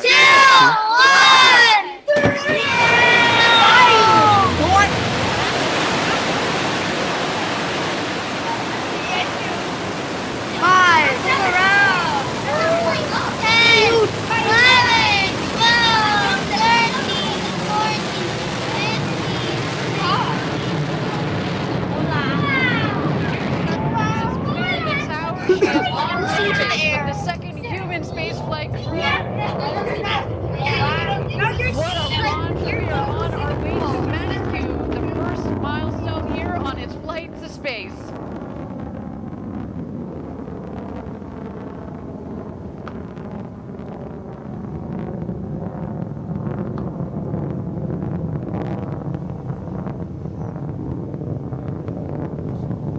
You can follow along, obviously, with the altimeter at the base of the screen, as well as the speedometer. They are gaining speed on their climb to space. We have confirmed Max-Q. This is when the aerodynamic stresses on the vehicle were at their maximum.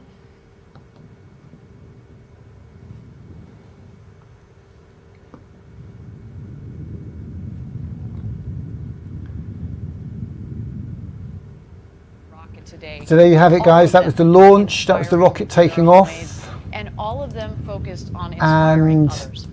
I should be able to go back, jump ahead to when it came into land. This is the rocket separating, and the rocket is separated from the capsule, and it's now... And there you can see a clean separation between the capsule and the booster. So the capsule has separated away from the booster rocket, and now they're both falling back to Earth. The New Shepard capsule, as you can see, capsule from the top of the booster. It's falling away. It's at 300,000 feet, and it's going at night. Look at the left. You see how the speed is coming down on the left? The speed is coming down, 800 miles an hour. When it hits zero, that means it will be at the top of the flight, the apogee as it's called, and it will start coming down again. So when that gets to zero, it's at the top. The speed is 340, so the speed is still increasing. 344, sorry, the altitude is still increasing. The speed is now decreasing. The altitude is increasing. 348, 49, just about to hit 350,000 feet. 350,000 feet, we've hit that. We're at 0G. And it's now going to go to zero and start coming down again.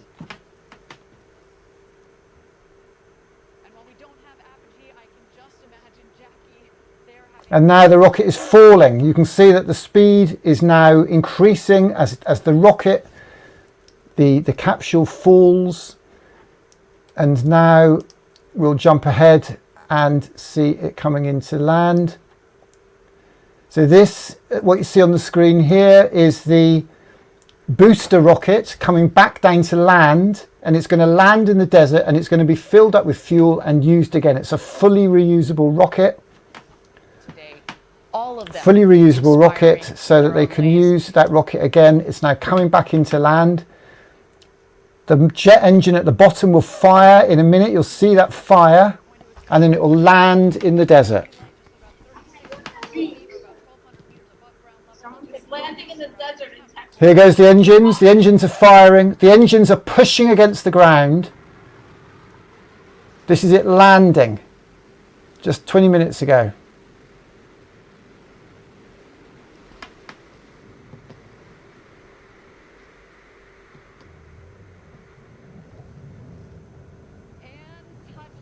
Welcome back, New Shepard. The fourth flight to space and back for that vehicle provided a beautiful flight to space for our second human crew.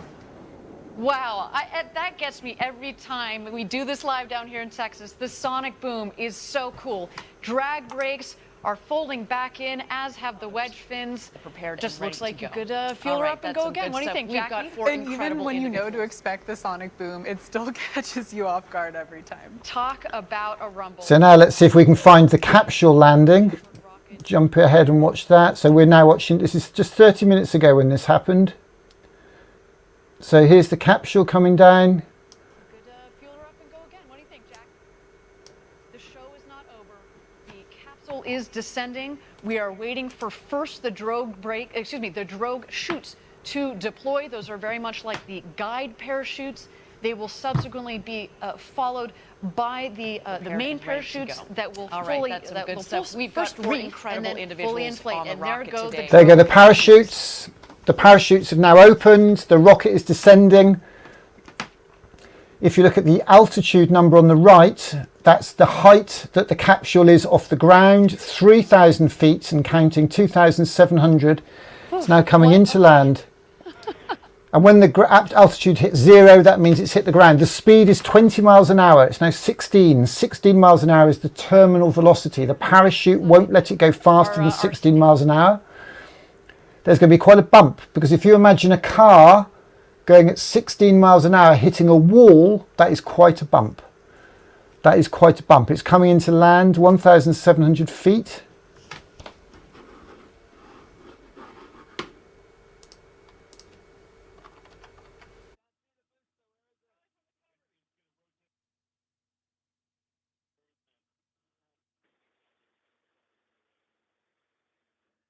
To go. All right, that's some good stuff. We've got 4 incredible individuals on the rocket today, all of them inspiring in their own ways, and all of them focused. Coming into land now. Here it is. The New Shepard is landing, as you can see on the ground here. Inspiring others. As we sit here on our Mars base camp, Good stuff. We've got 4 incredible New Shepard is landing in the desert over there. Absolutely fantastic.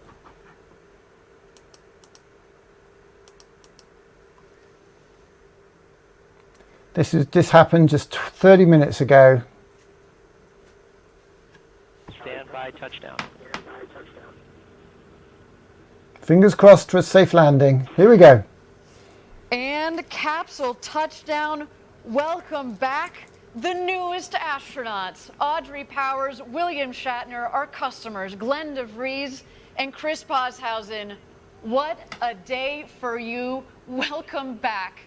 I cannot wait to talk to them, and Jackie, all of them and just focused on get inspiring what others. they experienced up there this morning. What a clean and beautiful flight from the rocket. We've got 4 incredible individuals What on the an rocket absolutely stunning flight. And I also loved hearing that audio of them on their way back about how this experience was for them, and I can't wait to hear their stories. Well, you heard William Shatner say, this is like nothing I've ever experienced before. So coming from a man who in theory has experienced Stage route is go for flight. Warp speed and I think you'll find this fascinating. Tomorrow's 10, 8, 7, 6, 5, 4, 3, 2, 1,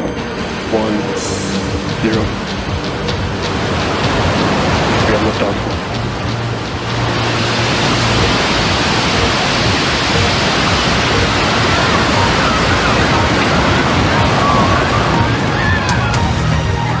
Nick Horston told me what he's trying to do. I tell you, he is a one-off. I love being creative, and I love inspiring children with that creativity, to help them aim not just high, but higher than high.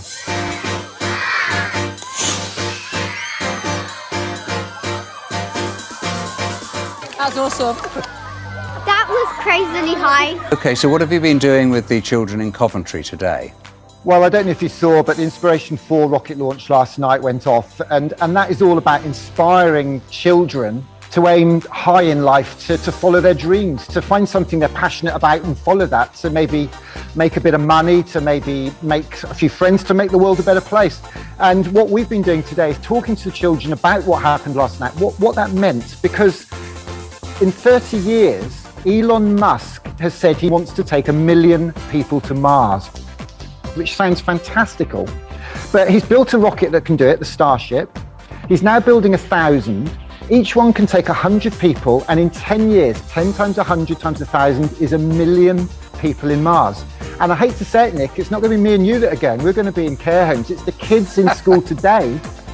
The kids in school today are going to be 40 in 30 years' time. They're going to be ripe for this. They're going to be perfect. And the amount of children that came up today said, you know what, that could be me, couldn't it, Nick? Well, my head is now in an absolute whirl. Nick Horston, thank you. Yeah, and he's doing school tours around the country. When I heard I was doing an interview about space travel, I was over the moon.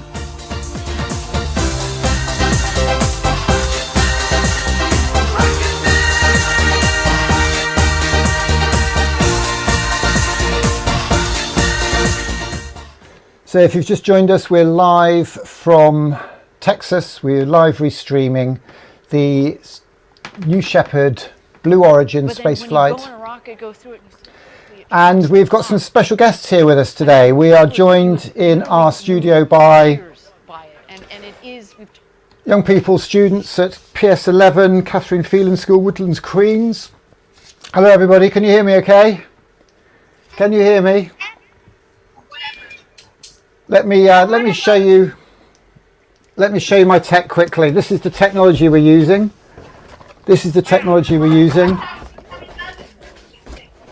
So we're doing this with a cardboard model of a Mars base camp. So if I pull out on that, you'll see that this is the model that I'm actually sitting on here at the moment. And I'll zoom back in there like that. And it's all made with cardboard. And of course, I am live here on I'm live here in front of a green screen. Hello everybody. In front of some computers. Oh, that's a big setup. So that's my laptop. You're on the screen there. Don't ask. Don't ask. So these are my buttons for controlling the settings. I've got buttons here for controlling what I press, my keyboard, and another monitor. So I've got two monitors. It is a bit. Who said it's a big setup? Somebody said it's a big setup. That's a good observation. There's my camera in front of me there, filming me. My desk. I've got a cardboard castle over there, and I've got lights on me. And this is the mark. This is the planet we need to go to. This is planet Disco Ball, Nile Rodgers' planet. So there you go. That's what we're talking about. So thank you very much for joining us today. I'm going to get off and crack on with the rest of my day. Big shout out to everybody over there in Queens, in Catherine Phelan, PS11 Woodside in Queens. Let's get everybody up on the screen. One more go. Thanks for joining me, everybody. Bye-bye. Lovely to see you all. Bye-bye. And we'll cut back now to... And thanks, Miss Stavru. Thanks, Miss Stavru, for making that happen. Lovely to see you all today. You've got your hands full there. I'll have to come to New York one day. Lovely to see you. Bye-bye now.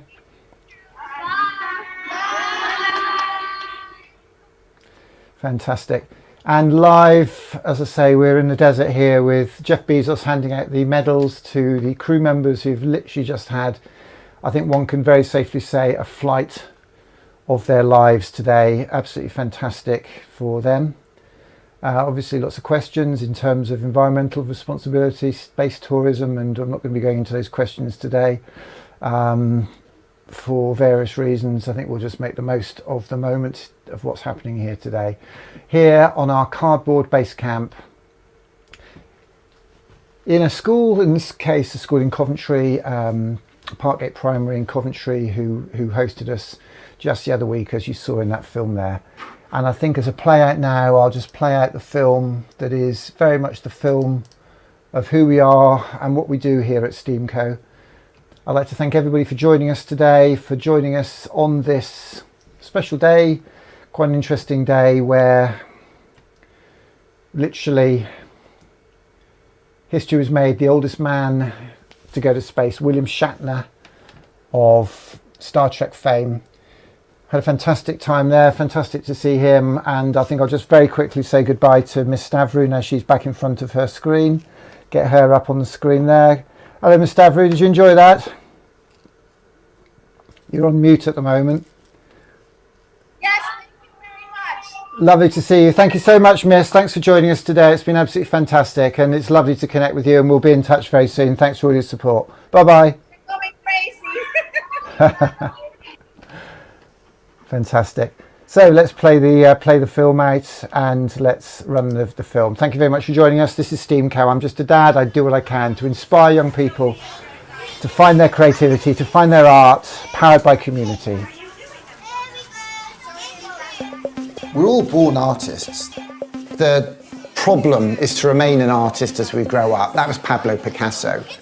And I think we've got to help our kids, all our kids, aim high in life. Not just high, but higher than high. We've got to help our kids find their passion, their art.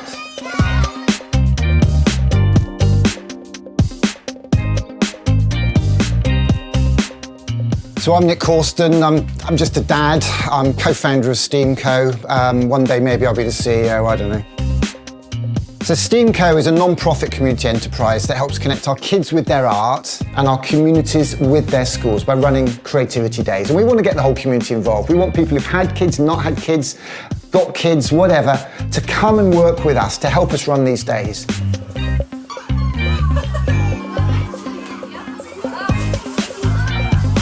It's magic! It's magical! What inspired me? Well, I saw a talk by Sir Ken Robinson. I read half a book called What's the Point of School? On what we should be teaching our kids. And I went to Camp Bestel, which is really a Glastonbury for kids. And I thought, I want this in my kids' school. I've got a lovely little film my dad gave me of me when I was 1 and him with my first ever train set. And I show that to kids in schools all over the country. And how my dad gave me the greatest gift. He gave me my art. Because art is what we call it when what we do might connect us to somebody else. So art could be painting, it could be photography, it could be cooking, it could be coding, it could be dancing, it could be design, it could be DJing, it could be robots, it could be rockets. The fun, the excitement that we have making and firing rockets in schools is to be seen, to be believed. This is the best day of my life. This truck contains everything you need to run a creativity festival in a primary school. 30 coding kits with the BBC Microbit. We've got rocket making kits. We do cardboard challenge. We can do the egg drop. We've got a t-shirt printing machine so we can print I Love Art t-shirts. So the kids design their own logo, take a selfie. We've had thousands of posters of those done. That's with JR, French street artist JR. So we've got communities all over the country designing I Love Art logos, taking photos, and we sent them off to JR, and he's printed 1,000 of these off for us, which we're fly posting all over the country. So in lockdown, we got an Arts Council grant and we built a green screen TV studio. We've been live streaming events all summer. We did a 3-day Glastonbury event where we built a half-sized pyramid stage from cardboard and code and ran 3-day events. We had Martin and Gary Kemp. We had Glenn Matlock from the Sex Pistols on stage alongside community artists, dads and their kids. And we had a young lad from Leeds called Lenny who played his piano on stage, all virtual.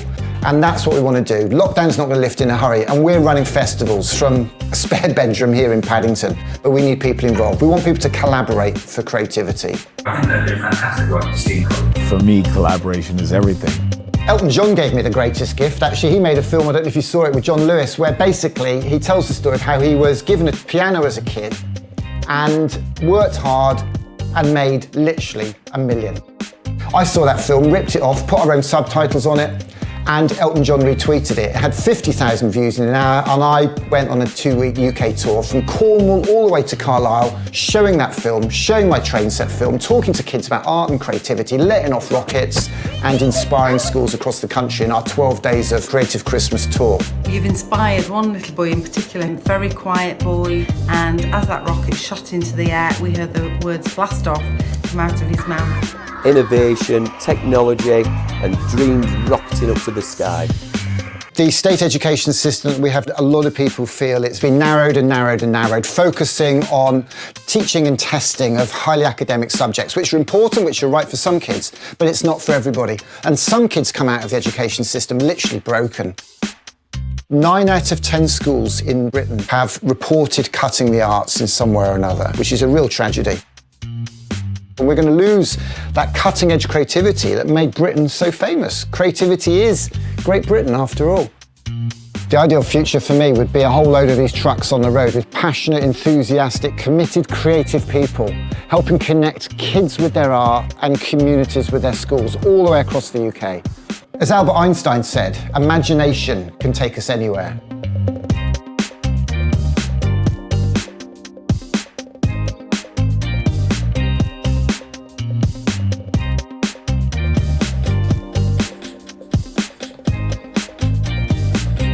So there you have it. Thank you very much for joining us today here on our restream of the hashtag SpaceTrek21 retweet, restream of William Shatner's first ever trip to space. Wonderful to see that. We're on a mission to Mars. We're taking a tour, a live streaming tour. We're going to schools all around the UK, visiting schools around the country and live streaming an all-school assembly, running creative activities, and also launching a dynamite rocket at the end of the day and having all sorts of fun with our green screen tech. One or two people have said we're not really on Mars, and I think that's just so unfair because it's quite clear that we're on Mars. Here's our Mars base camp. The fact that I've got a cardboard rocket underneath here has got nothing to do with it. This is real, and it's as real as our imagination says it is. So let's just put that down there on the side of the table. If you'd like to sponsor us, if you'd like us to come into your schools, get in touch. Hashtag Mission to Mars 21. It's on our website. We've got loads of information up there. But for now, I'm going to play out with this little video of the craziness we're getting up to. Thanks for joining us today. Do retweet, do share, do get in touch, sign up for updates, and let's inspire 1 million kids to aim not just high, but higher than high. Let's rewind so you can hear that, shall we? Let's go for flight. I think you'll find this fascinating. Tomorrow's 10, 8, 7, 6, 5, 4, 3, 2, 1, 0. We have liftoff.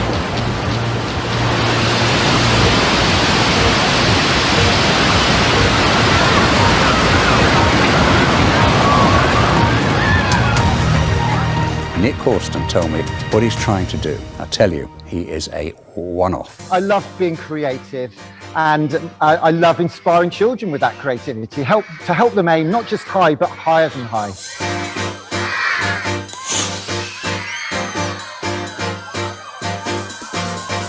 That's awesome.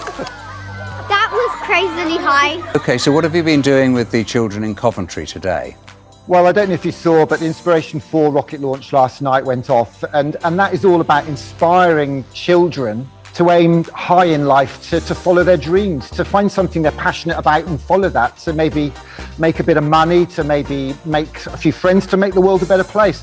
And what we've been doing today is talking to the children about what happened last night, what that meant, because in 30 years, Elon Musk has said he wants to take 1 million people to Mars, which sounds fantastical. But he's built a rocket that can do it, the Starship. He's now building 1,000. Each one can take 100 people, and in 10 years, 10 times 100 times 1,000 is 1 million people in Mars. And I hate to say it, Nick, it's not going to be me and you that are going. We're going to be in care homes. It's the kids in school today. The kids in school today are going to be 40 in 30 years' time. They're going to be right for this. They're going to be perfect. And the amount of children that came up today said, you know what, that could be me, couldn't it, Nick? Well, my head is now in an absolute whirl. Nick Horston, thank you. Yeah, and he's doing school tours around the country. When I heard I was doing an interview about space travel, I was over the moon.